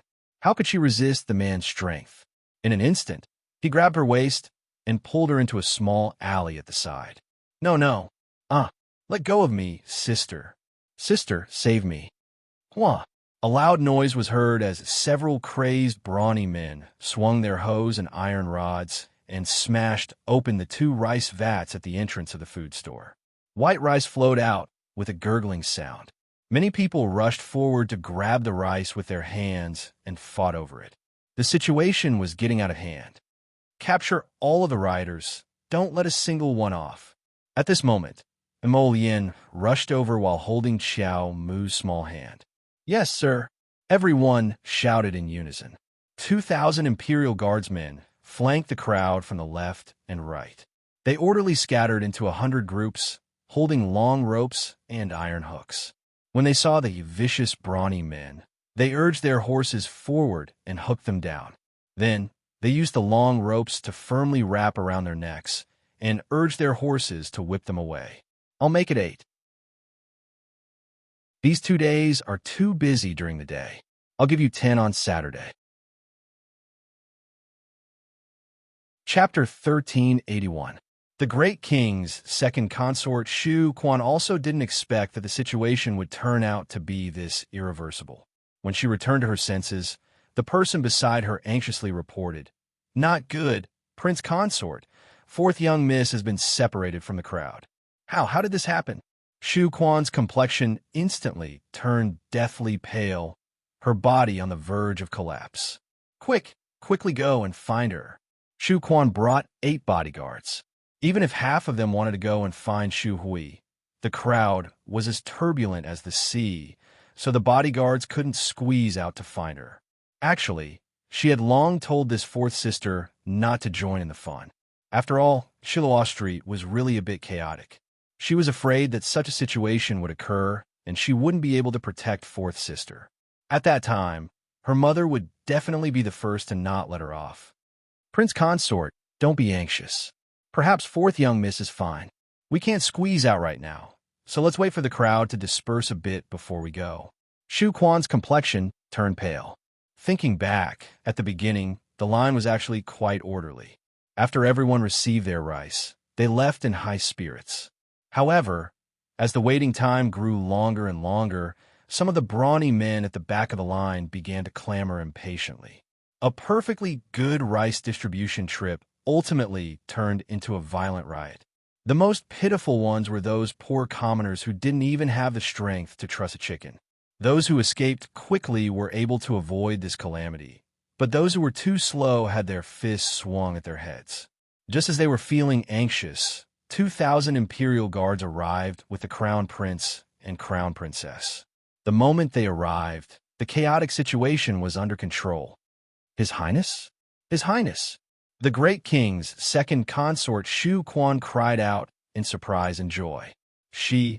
And the others also cried out excitedly, "His Highness is here! It's His Highness is here! We're saved! That's great!" These 2,000 elite soldiers were well-trained and had astonishing mobility. In a short while, the 30 to 50 brawny men who were causing trouble were completely subdued. Speaking of which, those brawny men were mostly ordinary people, just a bit stronger than the average person. It was truly too easy for 2,000 well-trained imperial guards to deal with them. Among them, a small ringleader who resisted fiercely clenched his fist and grabbed a woman in front of Mo Lien, viciously intending to beat her up. Mo Lien angrily urged her horse to rush over. She pulled out her black moon sword and slashed at the man's waist, killing him on the spot. This bloody turn of events shocked everyone. Shu Quan was even more unlucky. She happened to be standing close to the squad leader, and the blood he spat out sprayed all over her face. Shu Quan staggered, her hands covering her small face as she screamed in horror. Mo Lien heard the familiar voice and turned her horse around, passing through the crowd. Arbor sat in front of him, and her curious gaze landed on the Great King's concubine, Shu Quan. She recognized this woman. She seemed to be Mo Lien's sister-in-law. Mo Lien frowned. Could it be that this inexplicable turmoil was caused by these women? "Go ask them what's going on," Mo Lien said coldly as she swept a glance at Hui Feng and the others. A group of imperial guards walked up and shoved the commoners to the two sides, creating a path that could accommodate 2 horses. Hui Feng and the others quickly rushed forward and mentioned the matter that the commoners wanted to ask. Although the unlucky commoners were quite frightened, they were still able to stutter and recount the situation. Before long, Mo Lien understood the entire situation. By this time, Shu Quan had already regained her wits and hastily squeezed out of the Imperial Guard's protective circle. "Your Highness." Chapter 1382. "Your Highness, I beg you, please save my fourth sister. Fourth sister was scattered by the crowd and is missing. I'm worried that she'll be in danger." Shu Quan looked distressed as she went forward to beg. The crown prince frowned as he looked at her and asked, "Does royal brother know that you came to Shiluo Street to distribute rice?" Shu Quan used a handkerchief to wipe her tears and sweat as she nodded repeatedly. "Simply nonsense," Mo Lien reprimanded. Shiluo Street was originally filled with poor people. Every time the imperial court distributed rice, they would send out troops to maintain order. They were afraid that something would go wrong and a good thing would turn into a bad thing. Yet these women in front of her dared to come to the slums with just 7 or 8 guards. Do they have brains or not? Usually, this sister-in-law of hers was still considered calm and magnanimous. She didn't expect her to do such a foolish thing. Could it be that her intelligence had been lowered after being with Brother Great King for so long? Actually, Shu Quan felt very bitter in her heart. Previously, the Great King had said that he would open a house of treasures with someone and talked about how much money it could make. He had even encouraged her to move all of her family's valuables into the house of treasures. In the end, the treasures were all stolen on the first day of business. Not only did they lose everything, they even owed quite a bit of debt. The monthly salary that the imperial court distributed wasn't enough to cover their expenses. After all, there was such a large family, and the Great King's concubines were too many to count. It really made it difficult for them to make ends meet. Raising guards and maids also required food and money. Recently, the Great King's estate had almost reached the point where it couldn't make ends meet. Who knew how many of the maids, servants, and guards in the estate had scattered? Now that they were relying on her dowry to cover their expenses, she didn't know how long they could last. 2 days ago, her husband had listened to someone's suggestion and whimsically said that he wanted to come to Shiloh Street to distribute rice and gain some popular support. She had already analyzed the difficulty of winning the popular support with her husband. Now that the entire imperial court followed His Highness the Crown Prince's lead, the commoners were also full of praise for His Highness the Crown Prince. Could it be that you thought that by casually distributing rice or something, you could immediately gain the favor of a large group of people? That's impossible. There wasn't much food left in the mansion, but the Great King's son was stubborn and stubborn. He only asked for the results and never asked about the process. Helpless, Shu Quan braced herself and came. In the end, the rice distribution had caused a huge commotion. Now, even his younger sister had been lost. It was really a thankless task. The most important thing now was to find fourth sister and bring her back. Everything else could be discussed, since it was a request from the Great King's consort. Imol Yin would not turn a blind eye to it. With a look, several small groups of imperial guards spread out and searched the nearby alleys. Shu Quan looked at Imol Yin helplessly and anxiously muttered to herself, "What to do? What to do?" Meanwhile, Imol Yin dismounted while holding Qiao Mu's hand, and he had the accompanying physicians examine the injuries of the nearby commoners. The commoners seemed to have found their backbone. Under the leadership of the Imperial Army commander, they lined up in an orderly manner to wait for the doctors to check on their injuries. Those with more serious injuries were carried to the front. After a round of treatment, a very young doctor from the Imperial Physician Building came forward and bowed to Imol Yin. "Your Highness, most of the commoners only have superficial injuries. Only 2 have slightly more serious injuries. Their hands and feet are fractured and need to be set." Imol Yin nodded. At this time, the small groups of Imperial Guard that had spread out to search for Shu Hui also rushed back.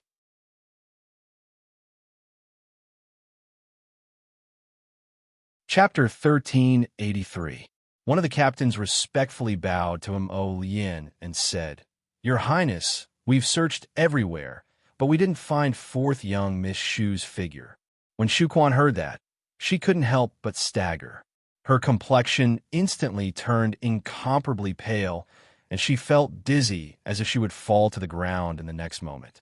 She hurriedly went up to support her and cried out in alarm, "Princess Consort! Princess Consort!" Imol Yin frowned slightly. "Andy Wang, I'll send you back first." "No, you can't. You can't go back like this." "Your Highness, something must have happened to younger sister. It was so chaotic just now. If by any chance she was taken away by evildoers, then what should we do?" Shu Quan cried as she said, "Your Highness, please send more people to search for fourth sister. You mustn't let anything happen to her. We will naturally search for her, but for now, I'll send you back first." "Your Highness, do you have any accessories or handkerchiefs that your younger sister has touched?" Arbor suddenly asked indifferently. Yes. Shu Quan subconsciously fished out an embroidered handkerchief and carefully opened it. She said softly, "This was personally embroidered by fourth sister for me the year I got married." Arbor glanced at her and nodded. With a wave of her finger, several hundred light, little butterflies circled forward in clusters. They stayed on that handkerchief for a few seconds like a swarm of bees before scattering and flying in all directions. This scene made Shu Quan somewhat dazed, and Shur beside her looked even more shocked. Everyone thought that the crown princess used some special talisman to summon so many butterflies with a wave of her hand. Shu Quan glanced gratefully at Arbor and hurriedly thanked her. "Many thanks to the crown princess for your help." "Many thanks." Arbor didn't say much. Putting herself in her shoes, if her Shaolin was taken away by evildoers, she would also be very anxious. This was human nature. Although she didn't like that Madame Shu or Madame Zhuang, this great king's princess consort seemed to be a reasonable person. In less than 10 minutes, the venom-tailed butterfly Queen Xiao Xiao sent her a voice transmission. "Master, I've found the place. Come with me." Xiao Xiao turned into a colorful butterfly and ran out of the paradise. She flapped her wings and flew back and forth in front of her. Arbor pulled Mo Lian's sleeve. Mo Lian had long known that this little wife of his was a capable person, so he promptly picked her up by the waist and leaped onto the horse. "Leave half of the people here to continue watching. The rest of you, come with me." Shu Quan also hastily mounted a horse and followed along. The anxiety and impatience in her heart overflowed with words. The group of people followed Butterfly Xiao Xiao, who was leading the way. They rode their horses through the small alley and arrived in front of an ordinary small courtyard. Mo Yin lowered his head and looked at his wife with a smile. Arbor nodded. Shu Quan still wanted to ask something, but suddenly heard fourth young lady's blood-curdling screams coming from inside the door. In a split second, her entire face turned ashen. "I'll go in and take a look. Why you all don't follow in?" Shu Quan stuttered and brought her in. Arbor raised her head and glanced at Mo Lian. "How do you plan on telling your royal father about this?" "Just tell him the truth." Mo Lian nonchalantly swept a glance inside the door. In any case, they had already benevolently helped to find the person. As for what happened, it wasn't something they could care about. "Jojo, on the other hand, you've raised a bunch of useful little things on this paradise planet." Mo Lian leaned close to her ear and whispered. Chapter 1384. Arbor nodded, muttering softly to him, "I've been raising them for a long time. Previously, I only sent them out to scout for information or something. Recently, Xiao Xiao told me that they've been accumulating mystic energy in my paradise planet, and they've also advanced in rank. Now, they can rely on a wisp of aura to distinguish and track." Mo Yin's eyes brightened. "That's really great, Jojo. In the future, I'll have to rely on you to find anything." Mwah. As he spoke, he even took advantage of the fact that she wasn't paying attention to give her a peck on the cheek.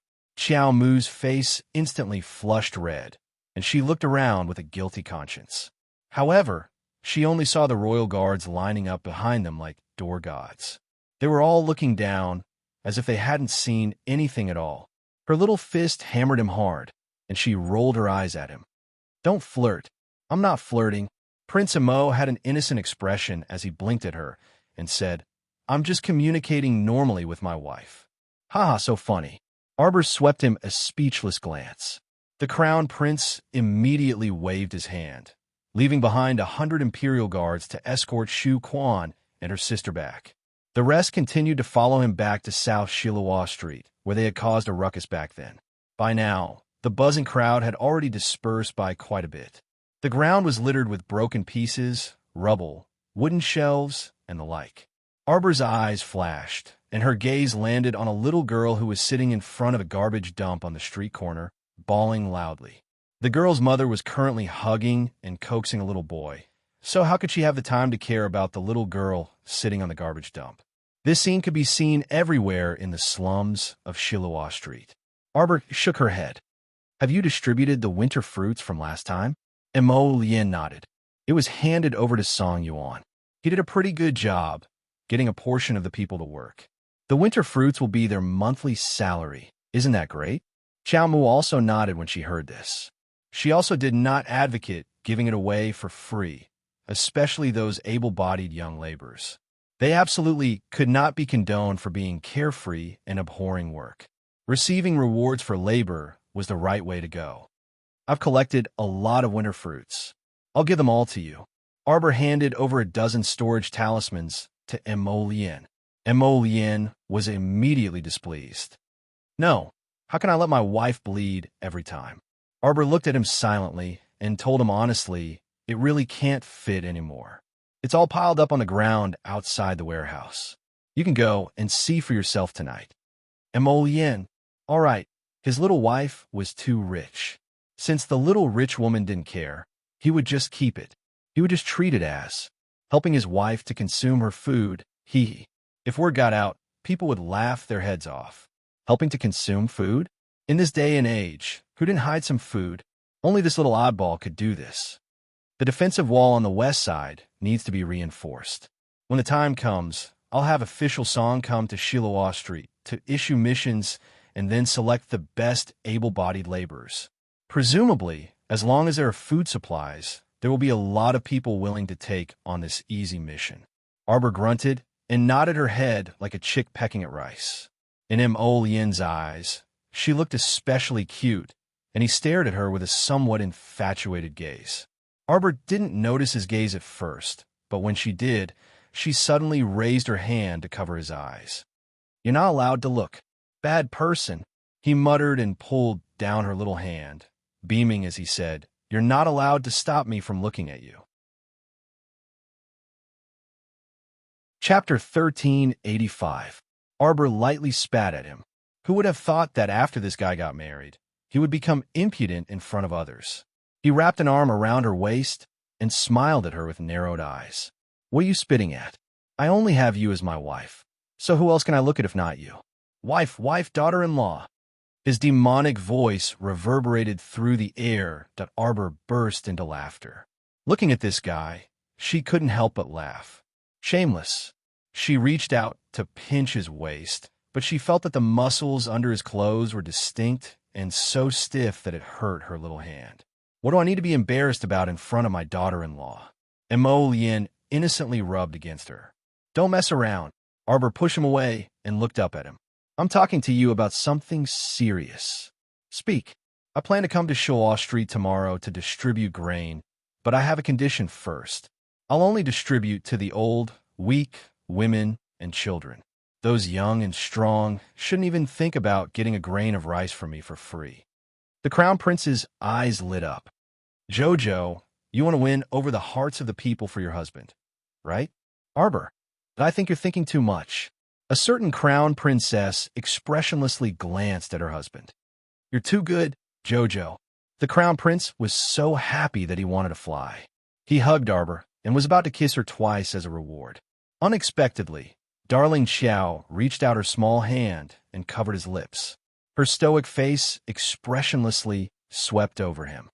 I'm just annoyed that the grain in the granary is almost full, so I want to take it out and distribute it. Prince Emoda, what could he say? Only a nouveau riche had the right to act extravagantly. Okay. As long as you're happy. Prince Emo carried her and mounted the horse. We're still newlyweds. Look at how busy you are. Tomorrow, your husband will come with you to distribute grain. Okay? Oh, you want to win over the hearts of the people, right? Prince Emo, does this crown prince need something like the hearts of the people? Isn't that something you can summon with a wave of your hand? Braggart. Arbor glanced at this confident fellow. Where did you throw the venerable peach blossom immortal to? I haven't seen him for 2 days. Mo Lien smiled. Don't worry, he's living very well.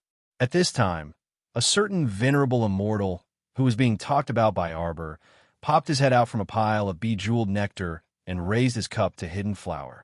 Drink, continue drinking. I'll drink you to death. Hidden Flower silently felt that his life was really bitter.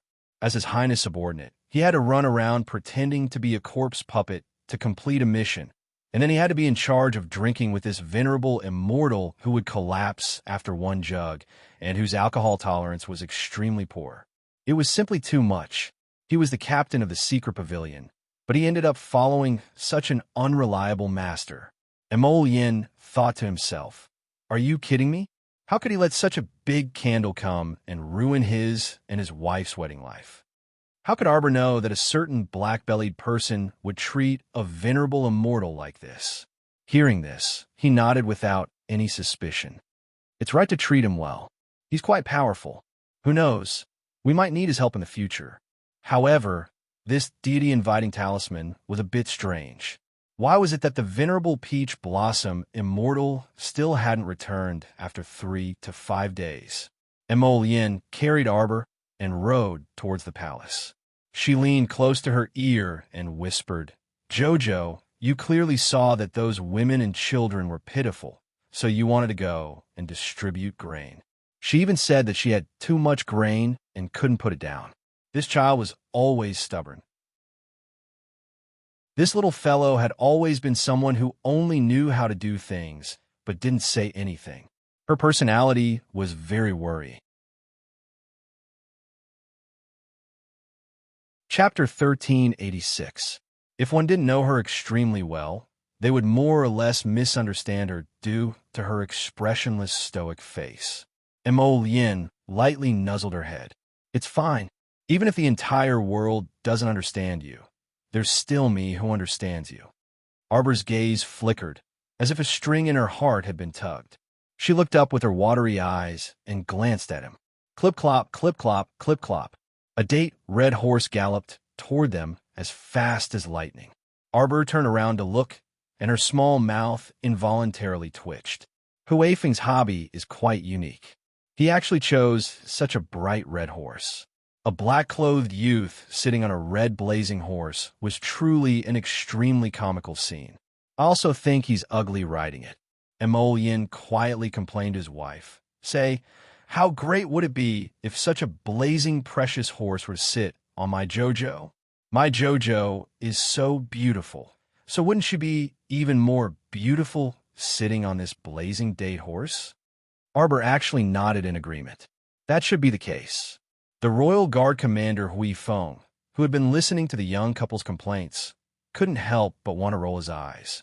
What to do? His two masters were each more thick-skinned than the other. This simply refreshed his deep understanding of this world. "Your Highness." Huifeng caught up and gallantly cupped his hands at the two of them from his horse. Yin quietly said to her wife, "Look at him. He just had to catch up and disturb our two-person world. Why did I take in such a dumb subordinate?" Arbor immediately nodded empathetically. "Actually, none of the subordinates you took in from the Hidden Night Pavilion are smart. They're all rather dumb and adorable." Yin, "Your Highness, the Shu family's fourth miss has been rescued." Yin glared at Huifeng. "You hurried over just to report such an insignificant matter?" Huifeng was a bit dumbfounded. Didn't His Highness ask him to stay there with 100 Imperial Guards to observe the situation? He thought that His Highness wanted to understand the situation, but who would have thought that his master didn't take it to heart at all? He reckoned that the order just now was just a casual remark, and he had completely forgotten what he had ordered him to do before. How did he end up with such a master? Huifeng looked helplessly at the crown princess. "It's fine, go ahead and tell us." Arbor nodded and used an encouraging gaze to indicate for Huifeng to continue reporting. Just now, the young man was simply too stupid. He was rebuked by the crown prince's words. Fourth Miss Shu didn't suffer any substantial harm. It's just that her reputation should be damaged a little. Arbor replied with an "oh," and didn't say anything else. Then there was an awkward silence. Huifeng, who was standing to the side, gave this brother a sympathetic look. Huifeng really wanted to slap himself. Look, this pair of troublemaking masters didn't particularly want to know about this matter at all, causing him to take it seriously and chase after them on horseback to report. This subordinate has already safely escorted the great king's consort and fourth Miss Shu back to the estate. Huifeng continued to recite. The crown princess replied with an "oh" again, and Huifeng suddenly couldn't continue. Emollian couldn't help but chuckle when she saw this. All right, go back first. Oh, that's right. We and the Crown Princess will be coming to Shiloah Street to distribute the grain tomorrow.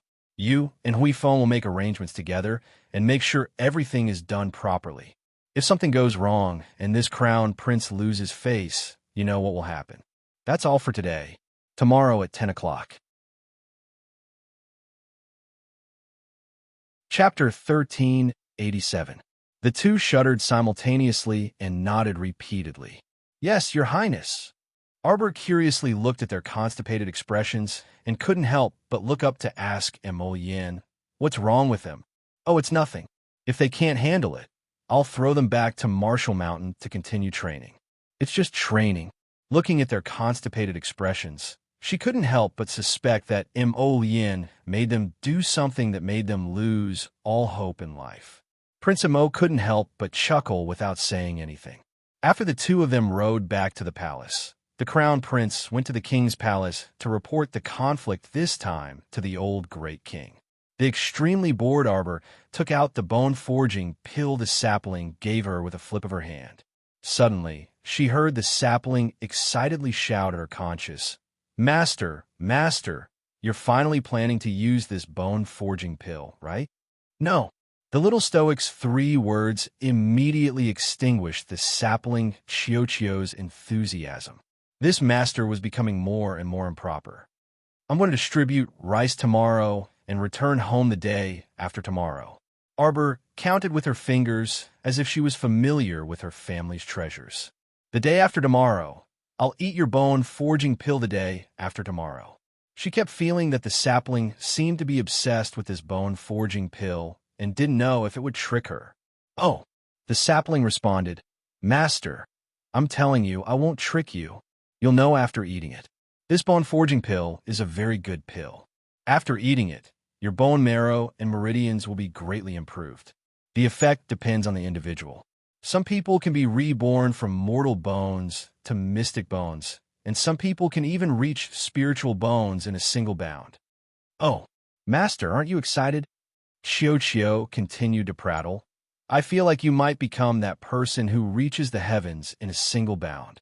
Arbor sat on the bed and ate 2 snacks from box. She couldn't help but laugh when she heard this. Why would you think that? Because you're Master. Every time you advance, you create miracles. Jojo liked this explanation. Xiaomu blinked. If the sapling was by her side right now, she would definitely gently stroke its dog head. Master, it's boring to be idle. Why don't we go around the palace and see if there are any fresh animals to be kept in Paradise Planet? Good idea. Xiaomu immediately put away the snack box and jumped to the ground. Chio, you truly do your best for Master. The little treant climbed onto her shoulder and danced with joy. Chio will not hesitate to go through fire and water for Master. The man and the treant walked out of the Eastern Palace and strolled around the palace as if they were strolling in their own backyard. Master, there must be a small breeding farm in the palace. I'm guessing it's near the kitchen. I thought so too. Arbor nodded. We don't ask for much. 3 to 5 of each kind of small animal will be enough. The little treant giggled. Arbor nodded and walked along the high palace walls. There were layers upon layers of pavilions, green tiles, and vermilion eaves.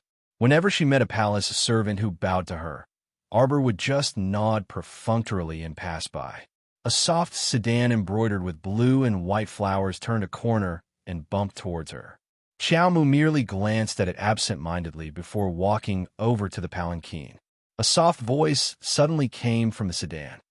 Stop the sedan. A fair hand slowly lifted the curtain of the sedan, and half a head poked out and called softly, Crown Princess, please wait. Chapter 1388. Arbor stopped in her tracks and turned to look at the sedan chair. Commandery Princess walked out of the sedan chair with light steps and said with a smile, Ian greets the Crown Princess. Arbor nodded expressionlessly before retracting her gaze and turning to walk towards the royal kitchen. Commandery Princess Ian's smile froze on her face. She didn't expect that the young Crown Princess before her would not even bother to look at her. Crown Princess, Commandery Princess Ian quickly walked up and called out to her again. Crown Princess, please wait. She signaled the two sedan bearers with her eyes, and they leaped forward gracefully to block Xiao Mu's path. Arbor creased her brows, feeling displeased. She wanted to go to the Imperial kitchen to see if there were any farms nearby. The woman she had met a few times had stopped her time and time again. Now, she was even blocking her way, which made her feel a little annoyed. Couldn't she just let her stay by herself quietly? Crown Princess. Commandery Princess Ian slowly walked up to Arbor and said with a stiff smile. Ian heard that someone barged into the Eastern Palace on the day of the Crown Princess wedding. Is the Crown Princess injured? Can't you see whether she is injured or not? She really was trying to find a topic. Commandery Princess Ian was rendered speechless, so she could only smile awkwardly. Yes, it's good that the Crown Princess is not injured. Ian has been very worried these past 2 days. You don't look like you are worried about me. Arbor glanced at her. Ian wished for nothing more than to tear the young Crown Princess's mouth apart. Her words were simply too infuriating. She merely wanted to save face by going up to greet her and worm her way into being friends. After all, they would be seeing each other frequently in this palace in the future. Yet this young Crown Princess was so unapproachable. Crown Princess. Arbor raised his hand to stop her. I have something to do now. Tell your men to move aside. Who would have the time to continue bickering with her here? They weren't very familiar with each other, so why did she have to pretend that they were so familiar with each other? It was simply ridiculous. Commandery Princess Ian was infuriated to death by her, but she couldn't raise a ruckus, so she could only pick the important topic first. Crown Princess, it's like this. Ian heard that the Crown Princess will be going to Shiluo Street to distribute rice and grain tomorrow. Ian also wants to go and contribute her meager strength. Arbor glanced at her. You're also taking out 500 grains? 500 Dawn. Commandery Princess Ian herself did not realize that she had actually exclaimed out loud. 500 Dawn was equivalent to 50,000 liters of rice. Normally, 1 liter of grain was enough to last a family for 2 or 3 days. The Crown Princess actually said that she would distribute 500 liters of grain tomorrow. How? How is this possible? Even if she was the Crown Princess, and the Crown Prince's monthly salary was much higher than that of normal princes, it still couldn't support her wantonly squandering. Subsidies. It must be the great king and Her Majesty the Queen who privately gave her subsidies so that she could make the Eastern Palace proud. Commandery Princess Ian gritted her teeth as she thought this. She couldn't resist retorting with a stiff smile. How is that possible? Ian just wants to go and help the Crown Princess. Liar. Arbor immediately turned hostile and glared at her mercilessly. You said that you would do your part, but it turns out that you don't even want to take out a single bucket of rice. Then what use do I have for you? There are so many servants in the Eastern Palace. Do I still need a commandery princess like you to come and help? Chapter 1389. Crown Princess, how can you say that? On the side, Sewer couldn't help but fret. My commandery princess only wants to contribute her meager strength to help you. This Crown Princess was too blunt with her words. How could she mock their master like this? It had to be known that their master used to be quite wealthy. If it weren't for the fact that she had spent an astronomical price to purchase a prolongation pill at the House of Treasures that day, she wouldn't have had such a hard time recently. With the commandery princess's current state, she naturally couldn't fork out mystic currency to buy some rice for alms. Therefore, the best method was to stay by the Crown Princess's side and accompany her to make her presence known among the people. Presumably, with the commandery princess's gentleness and consideration, those people would definitely like the commandery princess more and not that stoic-faced Crown Princess. I don't need your help. You aren't even forking out any rice, yet you are vainly trying to help me earn rice. A dignified commandery princess doesn't even find it embarrassing. Arbor's harsh words simply made commandery princess Ian topple over in anger. What rice did I earn? Crown Princess, speak clearly. How could there be such an unreasonable person in this world, able to make someone stomp her feet in anger with just 3 sentences? Is that not the case? The young crown princess swept her an expressionless glance. The harem issues a monthly stipend every month, and you are not an exception. Yet you're still fighting with a bunch of junior royal maids and junior eunuchs for private work. You are simply petty. Well, what? Commandery princess. Suor was also so angry that her stomach was about to burst. She glared at Arbor as she supported Commandery princess. Crown princess, please watch your words. When did our Commandery princess earn any rice from you? If you are afraid that she will steal your limelight, then just say so. Why find all kinds of weird excuses? The young crown princess swept a glance at the master and servant pair before scolding them for being crazy. Then she trotted away along the palace wall without looking back. The sapling Chio, who was sitting on her shoulder, simply laughed until his stomach hurt. He knew his little master too well. This child simply despised Commandery Princess Ian from the bottom of her heart. There was no other reason than Commandery Princess Ian being petty. It should be known that the little crown princess had given a small task in the Eastern Palace. Whoever was willing to accompany her to stand on the street and distribute rice tomorrow would be rewarded with a bucket of rice every 2 hours. If there were many people who received rice and the distribution time was extended, the reward would be increased by a bucket of rice every 2 hours. As soon as this small task was announced, all the little eunuchs and palace maids in the Eastern Palace fought to do it. Even if they had no use for the food in the Eastern Palace, they could still secretly send it out of the palace to their families. Besides, who would complain about having too much food in this day and age? Arbor ordered 10 little palace maids and 10 little eunuchs to help. She only needed 20 people, not one more. After the list of tasks was released, those eunuchs and palace maids who had not been selected looked disappointed. Commandery Princess Ian actually wanted to snatch the rice bowl of one of the royal maids or eunuchs just like this. Simply preposterous and shameless. How would you know that the young crown princess had such thoughts? She thought that the crown princess had rejected her because she had seen through her feelings for His Highness the Crown Prince. Because she had clearly heard that His Highness the Crown Prince would be accompanying the crown princess to the rice distribution tomorrow.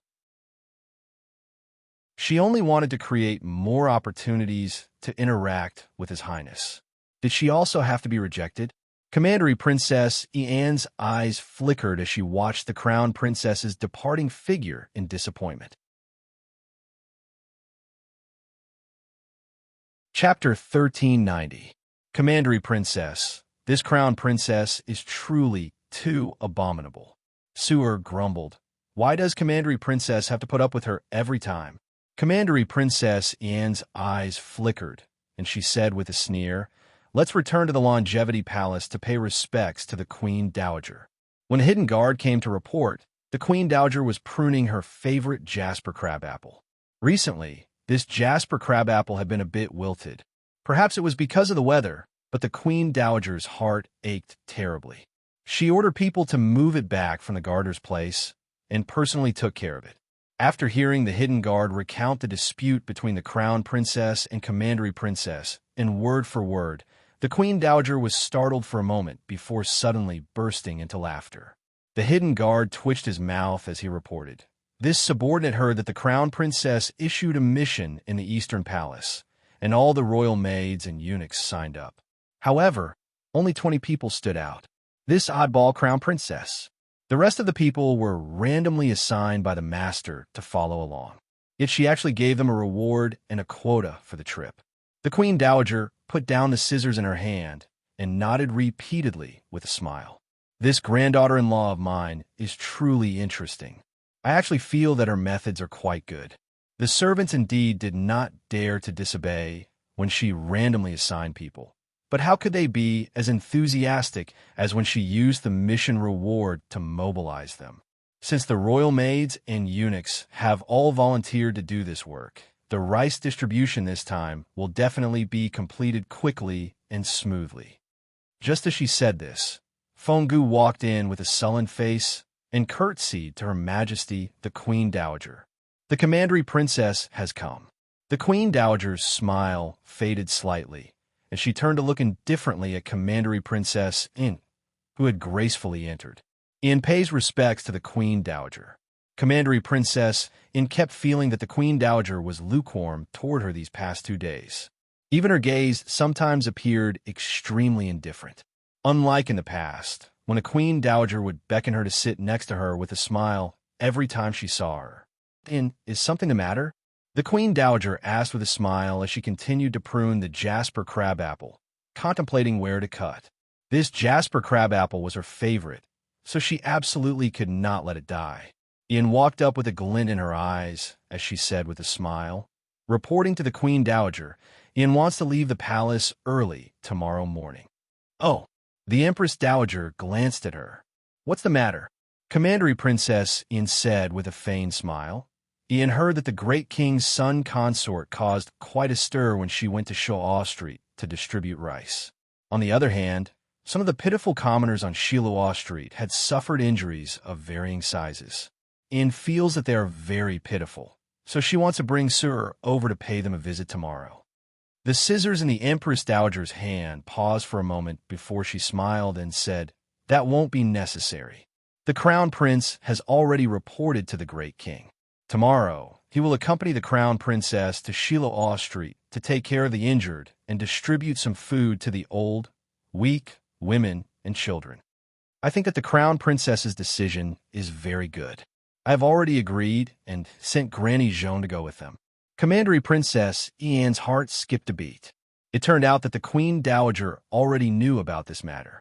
As expected, she had underestimated how well-informed the Queen Dowager was. Ian quickly forced a smile. "Your Majesty, Ian also wants to put in some effort to go over and help."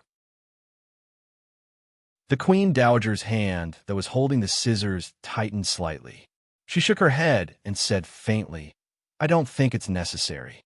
It's not good for too many people to go. The Crown Princess has already brought enough people on this trip, so it's good that you have this intention." Chapter 1391.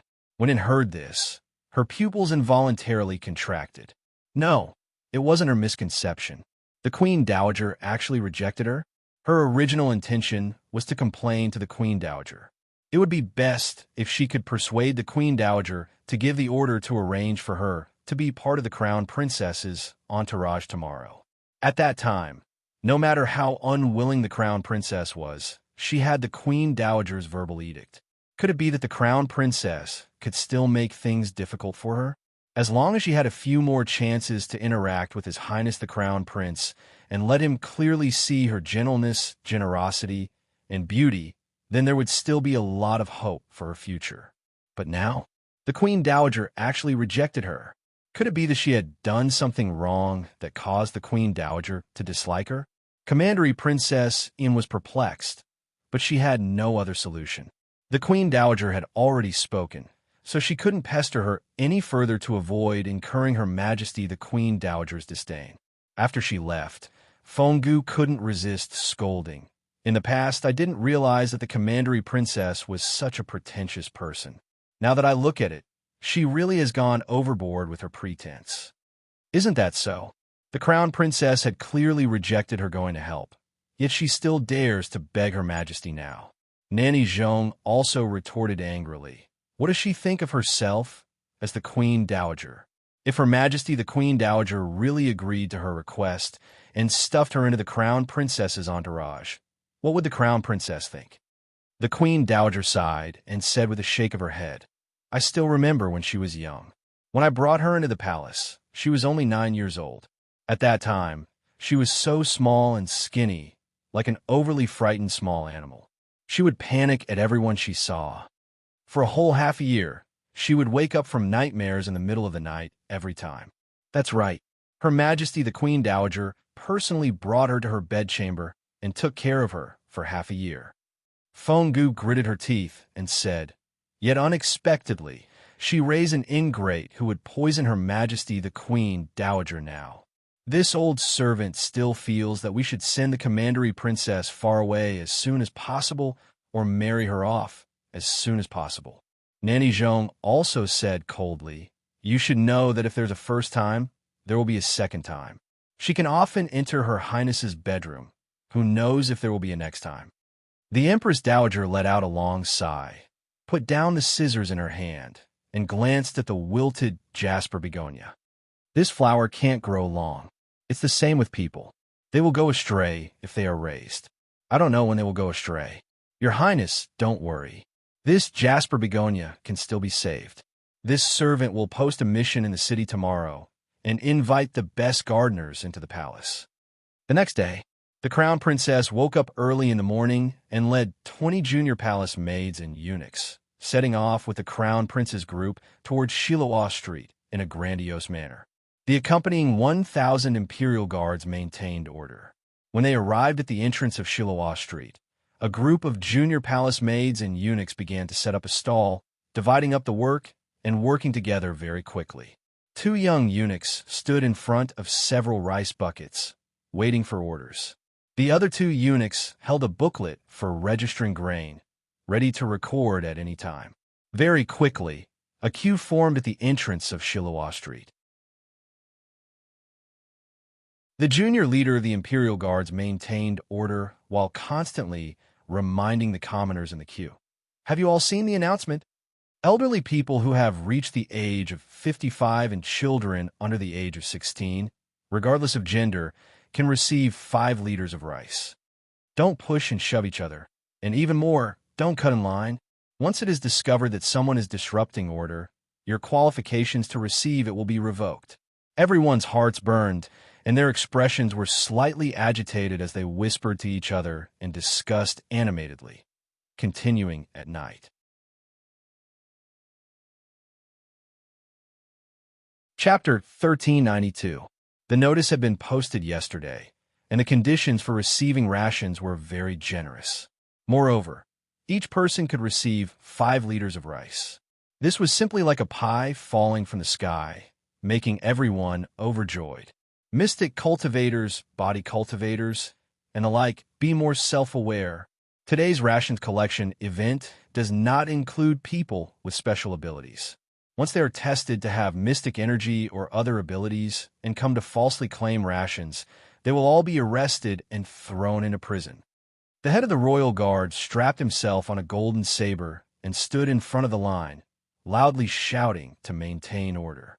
The line was divided into 3 lines. One line would first go to the testing stone to test their age and ability. After passing, they would go to another line to receive rations.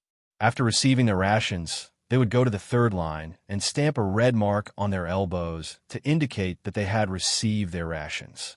Once this kind of red mark was stamped, it would not disappear within a day, so there was no need to line up for a second time. Along the way, if they moved quickly, it would not take too much time, so the line's movement speed was still very fast. The junior eunuchs and junior royal maids divided up the work. Some scooped rice, some stamped, and others went to register and move the rations. All the elderly and children who received rations were all beaming with joy. Once it is discovered that someone has stolen rations, they will be punished according to the highest punishment, so do not have any wishful thinking. The royal guard commander, Hui Feng, loudly said, "This time, other than distributing rations, another mission will be issued. All the residents of Shiloh Street, regardless of whether they are in the shed area or in the private houses, can accept the mission to repair the western city wall. The mission has already been posted in the notice area. Those who are interested can go take a look." Following Hui Feng's roar, several dozen people who had been watching from the periphery hurriedly ran toward the mission notice area. It had to be known that every time the imperial court issued a mission, the benefits and preferential treatment were basically good. If they were late, there would definitely be no such popular missions.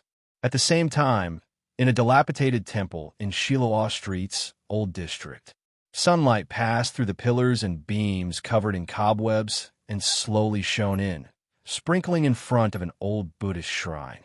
The bodhisattva with a dirty face was missing an arm and was tilted to one side. The 2 empty, worn-out plates in front of the table were covered in dust. A spider had made its home on the bodhisattva's face, diligently weaving its web in great joy. "Mother, mother, quickly get up, quickly get up." A young lady in her early 20s, dressed in plain clothes, excitedly pushed an old woman who was sleeping soundly in the corner. "Mother, mother, get up quickly. Shiloh Street is giving out grain today. You and little brother quickly go get the grain for me. We have to hurry up and snatch it. If we're late, there won't be any left." The eldest young lady pushed her mother up with all her might. "Cough, cough, cough." The woman sat up with a wrinkled face. "Cough, is that so? Where did you hear that?" "I heard that notices have been posted everywhere. Everyone knows about it. It's just that we live in a run-down temple, so we don't get the latest news." "Mother, hurry up." The big girl grumbled and urged. "Where's my brother? Little brother, little brother." That girl walked to another corner and forcefully shook the tattered quilt.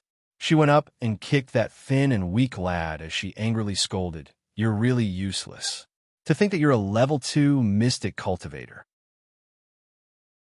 Everyone else can go out and do missions, but you're the only one who's afraid of death, hiding in this rundown temple all day long, fighting with a bunch of ordinary people for food." The boy kicker too. "What are you doing?" Chapter 1393. The girl threw a tattered outer garment at his face. "What are you doing? You only know how to sleep and sleep all day. Get up and go get your grain." The woman coughed twice and stopped her. "Chun, don't treat your younger brother like this. Song, your older sister said that someone is distributing grain at Shiloh Street today. Let's go take a look." When he heard that there was grain to be collected, the thin young man crawled up quickly. He casually put on a jacket, wiped his dirty face, and walked out of the run-down temple. How could people who lived in this kind of run-down place care about washing up? It was already pretty good if they could take a bath once in a year or so. The woman's family of 3 walked out of the run-down temple and ran towards Shiloh Street. The moment he stepped out, he realized that everyone was rushing towards the same place. The young man instantly believed a little more about the rice distribution. He rubbed his shriveled stomach and licked his lips. He hadn't eaten a full meal in a long time. His eyes would turn red at the sight of food these past 2 days. The 3 of them were mixed in with 7 or 8 beggars of various sizes as they followed the small groups to the street entrance. Today's sunlight was especially bright, and it felt warm and cozy when it shone down on them. Xiaomu had rewarded the group of junior eunuchs and junior royal maids in advance by treating them to a feast last night. They ate well and slept well, so everyone was in good spirits. Even though they had been busy for half the morning, everyone was beaming and no one complained about being tired. A young girl wearing gray clothes and a blue and white cotton cloth wrapped around her head impatiently grabbed her mother's hand and quickly moved forward with the flow of people. Everyone in the line held a cloth bag filled with rice in their hands as they eagerly looked forward. When they thought about how they would be able to carry a lot of rice back and not have to starve at night, the smiles on the elderly and children's faces became even brighter. "Hey, isn't that the little dog who lives in the bunk next to us?" The thin and weak young man, called Song, glanced at the tanned and thin boy at the front of the line. He raised his eyebrows and walked over to the other side. "That's right. Let's line up over there. Little dog, little dog." Older sister Chun. The tanned and skinny boy was stunned. Seeing that Song wanted to cut in front of him, he didn't say anything. Miss Chun supported her mother and hurriedly walked over. However, before the 3 of them could cut in, they heard a series of shouts from behind them. "What are you doing?" "Cutting the queue. Someone cut the queue." "How shameless. We've also been waiting here for a long time." Sir, there's someone cutting the queue here. Please come and take care of it." The roars of the crowd attracted the attention of a junior commander of the Imperial Army. He raised his dagger axe high in the air and roared, "Quiet down. You." He pointed at the ashen-faced Miss Chun. "Go to the back." Miss Chun was instantly unable to maintain her composure, and her entire charming face darkened. "Chun, don't make a fuss, don't make a fuss. It doesn't matter if it's earlier or later. Let's just line up at the back." The woman was afraid that if they stirred up trouble, the 3 of them would be at a disadvantage, so she hastily grabbed Miss Chun's hand and pulled her and her son out of the line to line up at the back. However, with this delay, another 7 or 8 people had already lined up in their original spot. Hence, The three of them could only line up angrily at the end of the line. The junior commander of the Imperial Army glanced at them.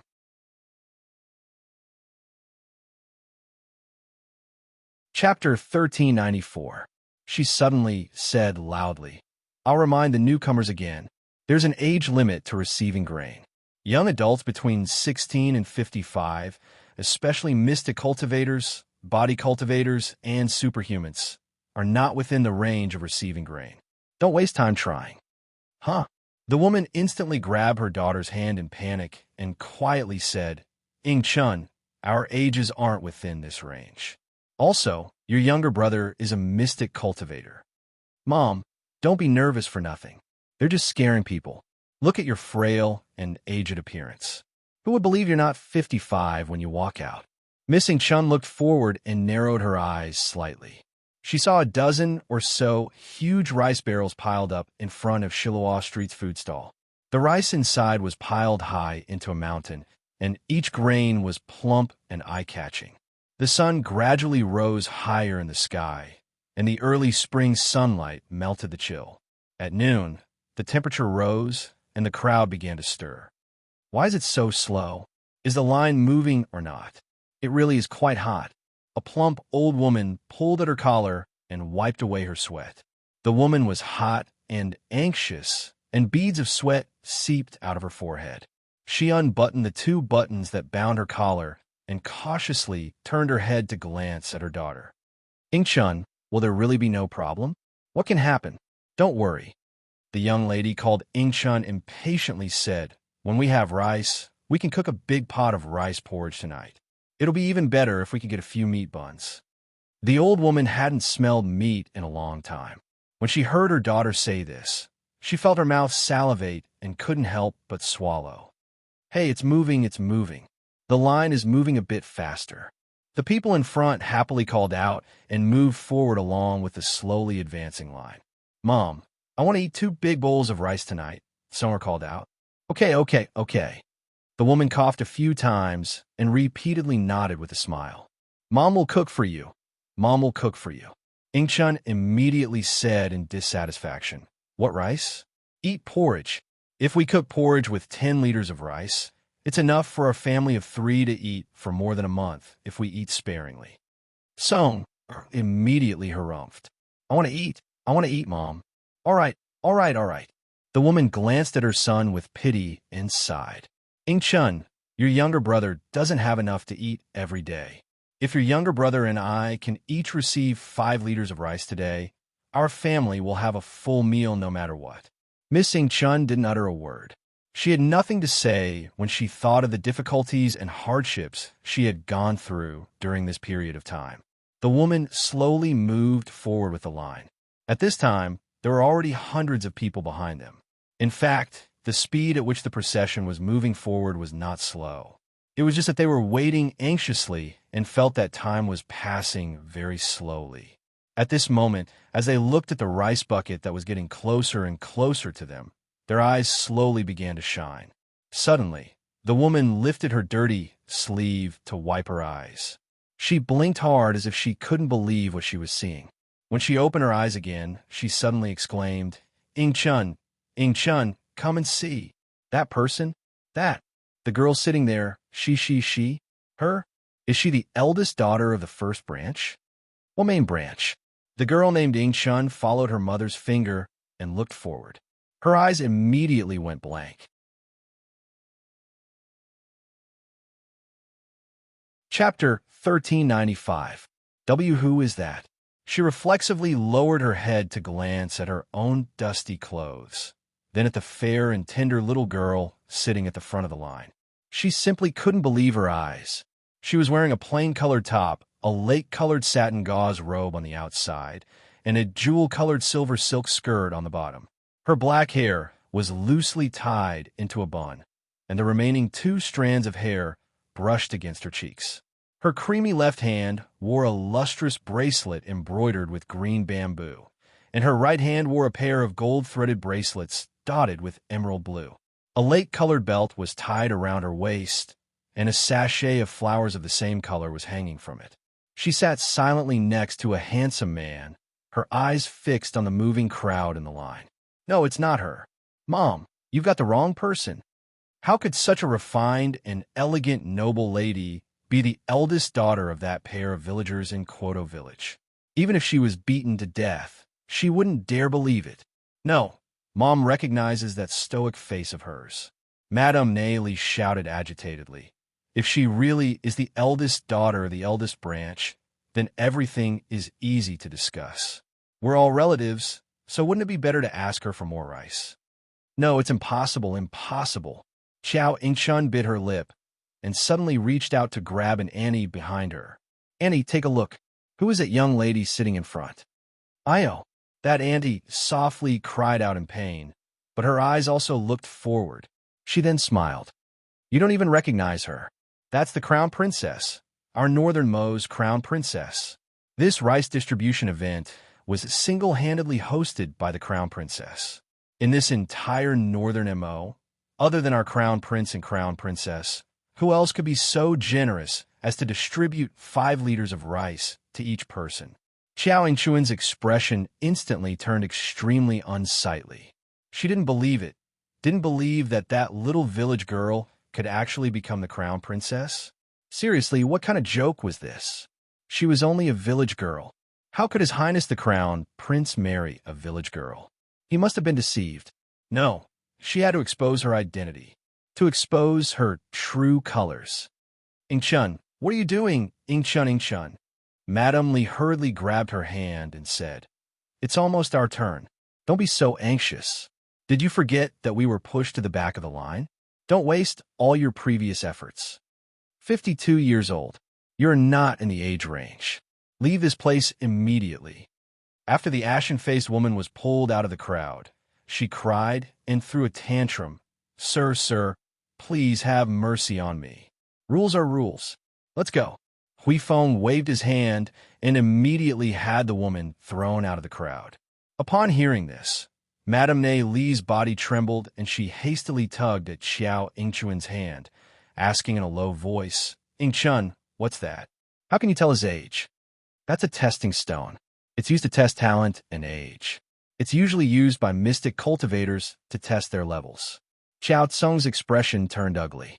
Mother, do you think we've waited so long for nothing? Our ages aren't in this range. Madame Naily immediately straightened her neck and made a scene. I don't care. In any case, I've waited for so long. If she doesn't give me food, I won't let this matter rest. Besides, we're all relatives. Is there a need to be so harsh on us? Soon, it was Madame Li and her son's turn.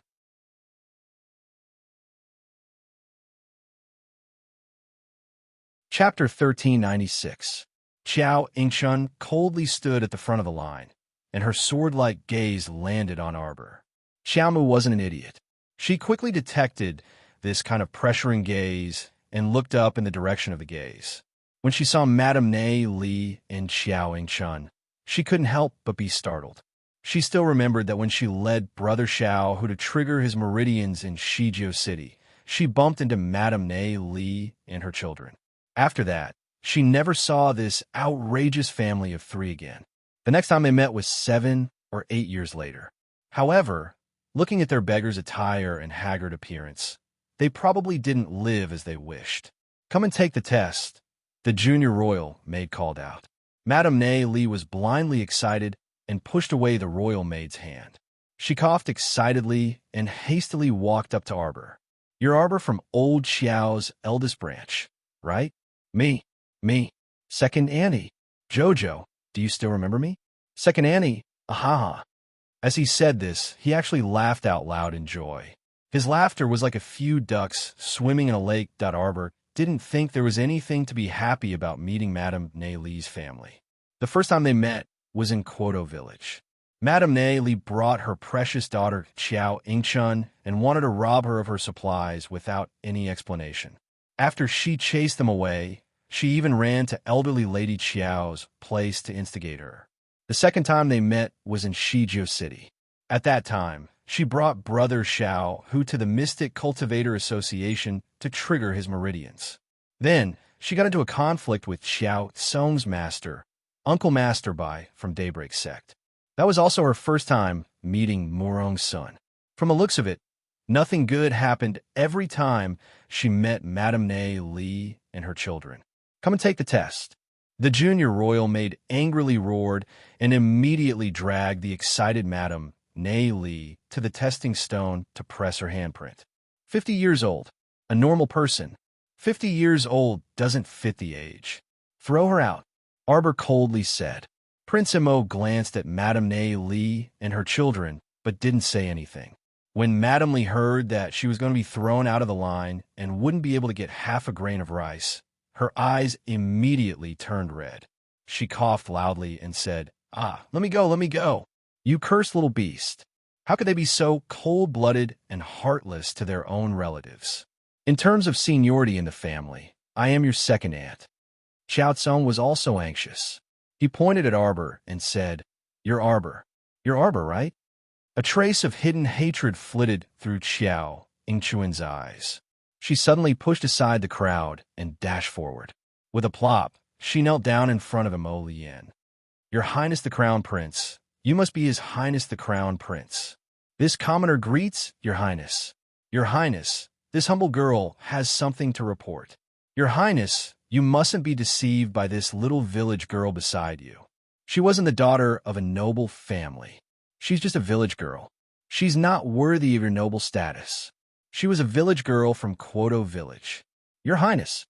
After Qiao Yingchun finished reciting, she turned to look at Arbor and said with a malicious sneer, Arbor, I don't know what method you use to deceive the Honorable His Highness the Crown Prince. But today, I'm here to expose your true identity. The Crown Prince abruptly stood up. Xiao Yingchuan's face was filled with joy as she looked up at the Crown Prince expectantly. As she expected, Arbor had indeed deceived the Crown Prince. The Crown Prince would definitely fly into a rage out of humiliation and punish this woman. What Crown Princess? A village girl delusionally wants to sit in the position of the Crown Princess? She's simply a fool's dream. Tie her up. In the Night Watch.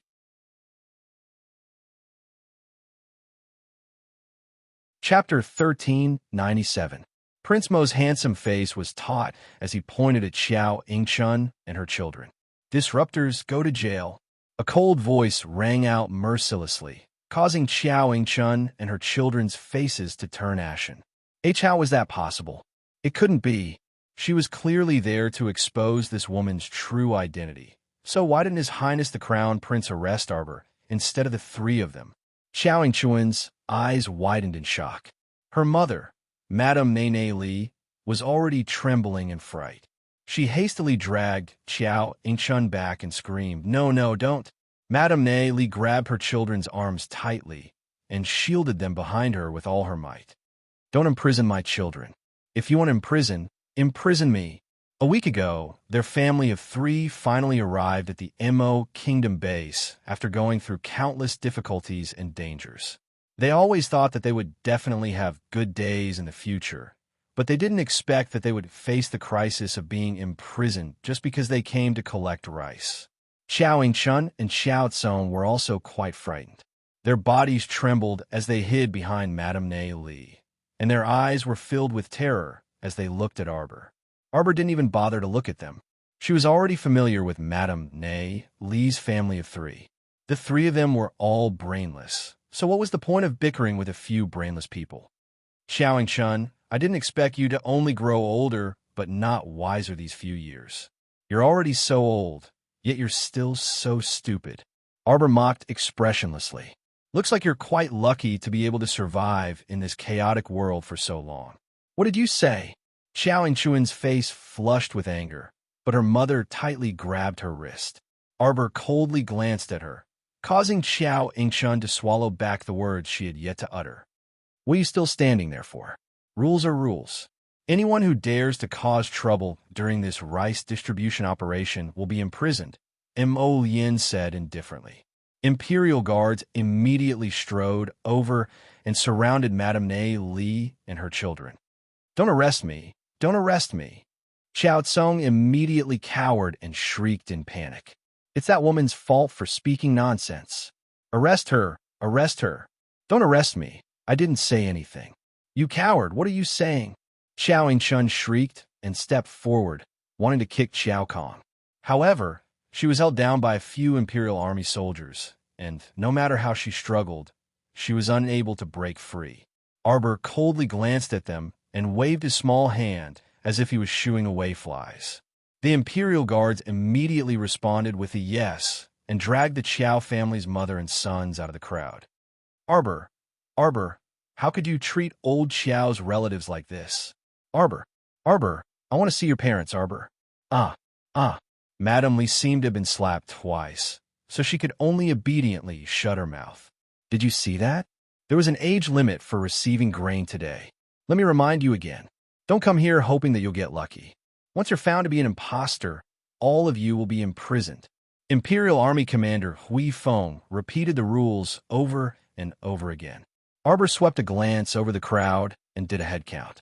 The 500 grains today would probably be distributed by the afternoon. If there weren't a few people causing trouble in the queue, this distribution speed would still be acceptable. After Qiao Yingchun's family of 3 was chased out, no one else dared to take the risk of receiving grain despite their age, so everything proceeded smoothly. At 5 in the afternoon, the long queue had already ended. Everyone hugged their grains and happily thanked them before leaving. Chapter 1398. Arbor stood up and said to the group of junior royal maids and eunuchs, "All right, pack up and let's go home." Everyone cheered in unison and swiftly packed up the tables, chairs, stools, rice buckets, and other items, moving them back into the food store. The food store's shopkeeper stood at the door with a grin with a group of waiters. He respectfully bowed in salute and was about to respectfully send off the crown prince and crown princess. Suddenly, an old woman with a lame leg walked over shakily with a crutch and a broken bowl in her hand. She hurriedly called out, wait a minute, I haven't received the rice yet." There was a large, half-rotten sore on the back of the granny's hand, and there was also a 7 to 8-year-old, dark-skinned and dignified child following behind her. His pair of black eyes were curiously looking at Xiao Mu and the others. "Apologies, Granny. Today's rice distribution has already ended. You came late." A tall and frivolous royal maid hastily walked up and blocked the grandmother and grandchild to prevent them from charging over and bumping into the nobles. When the old granny heard this, tears immediately dripped down her cheeks. "I live at the old, dilapidated temple on East Street. When we heard the news, we hurried over, but we didn't expect to still be a step too late." When she thought of how sad she was, the old granny couldn't control her emotions and started bawling. The royal maid glanced at the old granny, sympathetically and reflexively turned to look at the stoic-faced crown princess. The young crown princess glanced at the old granny and grandchild and said with a frown, "How much can this broken bowl hold?" The royal maid's expression lit up, and she hastily fished out a rice pouch and stuffed it into the granny's hands. "Granny, the crown princess wants you to go over and receive your rice." When the lame old granny heard this, she immediately cried and laughed at the same time. Many thanks, many thanks." She originally wanted to walk to Arbor's side, but when she saw Arbor and the others' bright and beautiful clothes, she was afraid that she would dirty the nobles' clothes and incur their disdain. She stopped after a few steps and looked awkwardly at the royal maid who spoke to her earlier. When the royal maid saw this, she immediately understood. All right, I'll go get it for you." Unexpectedly, as soon as she said that, she heard her stoic-faced young crown princess holler, "Come here, everyone." The old granny was a bit startled and didn't have time to think. She quickly held her grandchild's hand and shakily walked over. When he heard this, he couldn't help but chuckle and turned to glance at the little fellow. Why was this scene so funny? Trembling, the old woman opened the bag that the palace maid had given her. Rice suddenly flowed out of the fairy-like little girl's sparkling and translucent jade-like hands and into her own bag. The little grandson at the side blinked his black eyes and hurriedly stretched his neck to take a look at the bag of rice. Wow! After the bag was filled to the brim with rice, the elderly woman emotionally wiped her tears and quickly tied the bag tightly. She repeatedly cupped her hands and thanked Xiao Mu and company. Thank you, little Mississippi. Thank you, young sir, each of you, of the nobles. Thank you, nobles. Thank you. Arbor flicked his finger, and a small jade bottle landed in the old granny's hand. He said expressionlessly, "Take the white pill orally and dissolve the red pill with warm water. Apply it externally to sores. You'll recover in 2 days."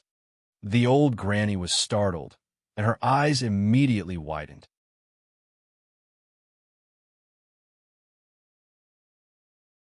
Chapter 1399. But after that little girl finished speaking, she swaggered off with a noble young master beside her without even turning her head back.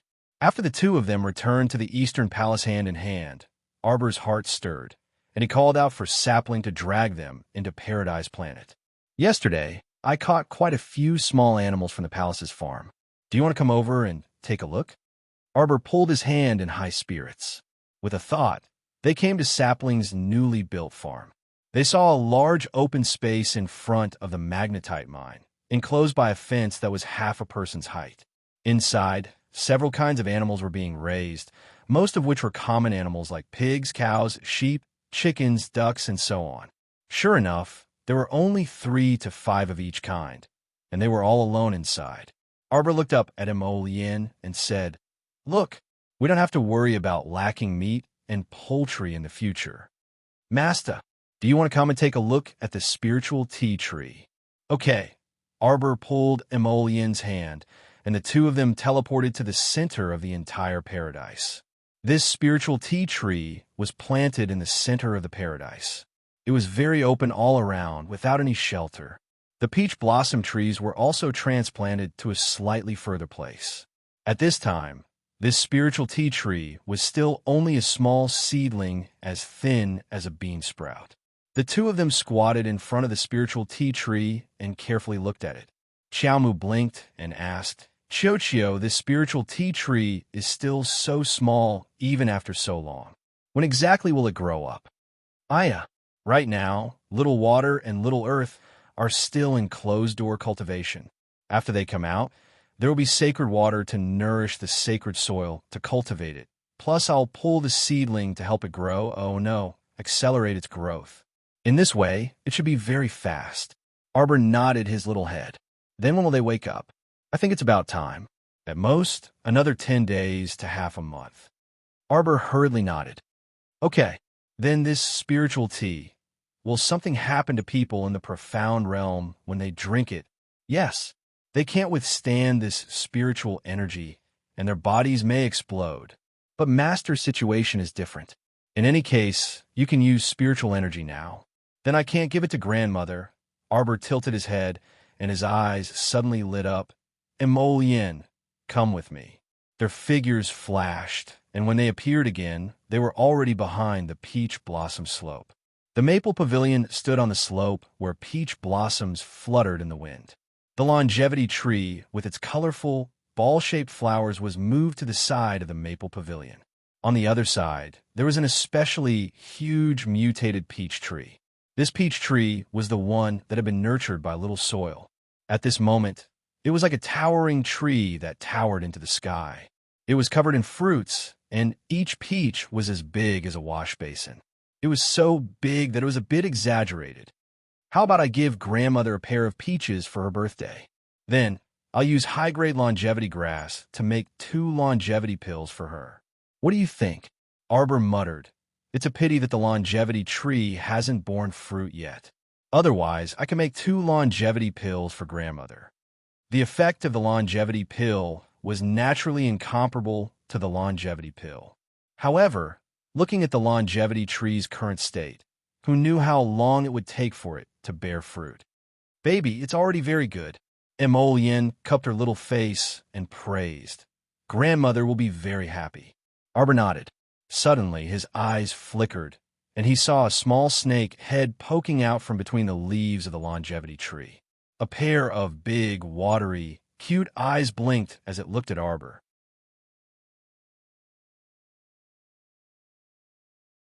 Chapter 1400. Suddenly, it cried out, "Master Silver, and slid over to her with tears in its eyes. Arbor stared blankly and subconsciously reached out her hand. The little white snake slid its body all the way to her palm and cried pitifully, "Master, master, master." Hungry. Arbor's mouth twitched, while Emolien on the side smiled faintly. She reached out 2 fingers to pinch the snake's head and lifted it up. "This crown prince is also quite hungry. Why don't we cook some snake soup?" The little white snake shook its wriggling little body, bubbles in its eyes. It turned its head to look at its master and said, "Master." Slap. Emolien unhappily slapped the snake's head. "You idiot. Why aren't you transforming into your human form?" This summoned beast body emitted the aura of a beginner sacred beast. It could transform into a human a long time ago, but it always turned into a cute little snake and acted spoiled and cute in front of his darling Xiao. What a headache. Not only did she have to guard against humans, she also had to guard against beasts. Her heart felt so tired. She had to keep a close eye on it at all times. I won't. The cute little snake proudly raised its snake head. Its eyes were misty as it cutely looked at Arbor. If it had 2 little hands, it would definitely have a look of asking for a hug right now. Arbor couldn't help but be a little speechless. This human and snake could even fight, so what else could she say? She pulled Emolien's hand and held up the little white snake. She glanced at the coquettish snake rolling in her palm and couldn't help but shake her head. "Let's make a pot of stew. It's simple and delicious." Emolien's lips curled into a smile. Her eyes were like knives as she poked that damn white snake and said with a smile, Snake meat stew in a pot. It's very delicious, Jojo." This damned slandering man." The little white snake's 2 big round eyes angrily glared at Emolien. After a while, Emolien made a pot of mushroom meat stew. The 2 people, 1 snake, 1 ape, 1 chicken, 1 phoenix, and 1 squirrel sat in a circle and ate with relish. It could be said that they were all gathered together today. Other than sacred water and sacred earth who hadn't come out of seclusion, the other summoned beasts and contracted beasts were all present. That little white snake almost buried its head into the plate in front of it. "Little snake, I'll give you a name." The moment Arbor said that, the little chick who was pecking at meat with its little mouth choked on its own. It's here. It's a historical moment again. After little, the little master continued, the little snake. The little snake's the master, the little master, the snake, the master, the little, the snake, the master, the master. The blazing blood fire phoenix, who had shrunk to the size of a blue lawn, couldn't help but turn its head and roll its eyes at him. "Are you sure? I've thought it through. The little white snake nodded its little head vigorously with an expression that said, "Please give me a name. Please give me a name." Arbor tilted its head and thought for a moment. "Then I'll call you Snaky from now on." The little white snake. "That's Snaky? Master, are you sure this is a name you came up with after careful consideration?" Arbor picked up a mushroom with his chopsticks. "Or should I call you Softy?" Puffed. Cough. The Bloodfire Phoenix suddenly felt that the name she given to it by this scoundrel wasn't too bad. "How about Sheer?" Emolien's mouth twitched as she calmly picked up a wine glass. "I'm a master. Why, you should just call me Snaky." The little white snake stuttered. You're tuning in to the Romance Rendezvous YouTube channel. We're so grateful for your support, and don't forget to subscribe to join us on this incredible journey through captivating stories. Your generosity through donations truly makes a world of difference, as it's the primary source of revenue that allows me to expand and enhance this channel for you. Thank you from the bottom of my heart for being a part of this adventure.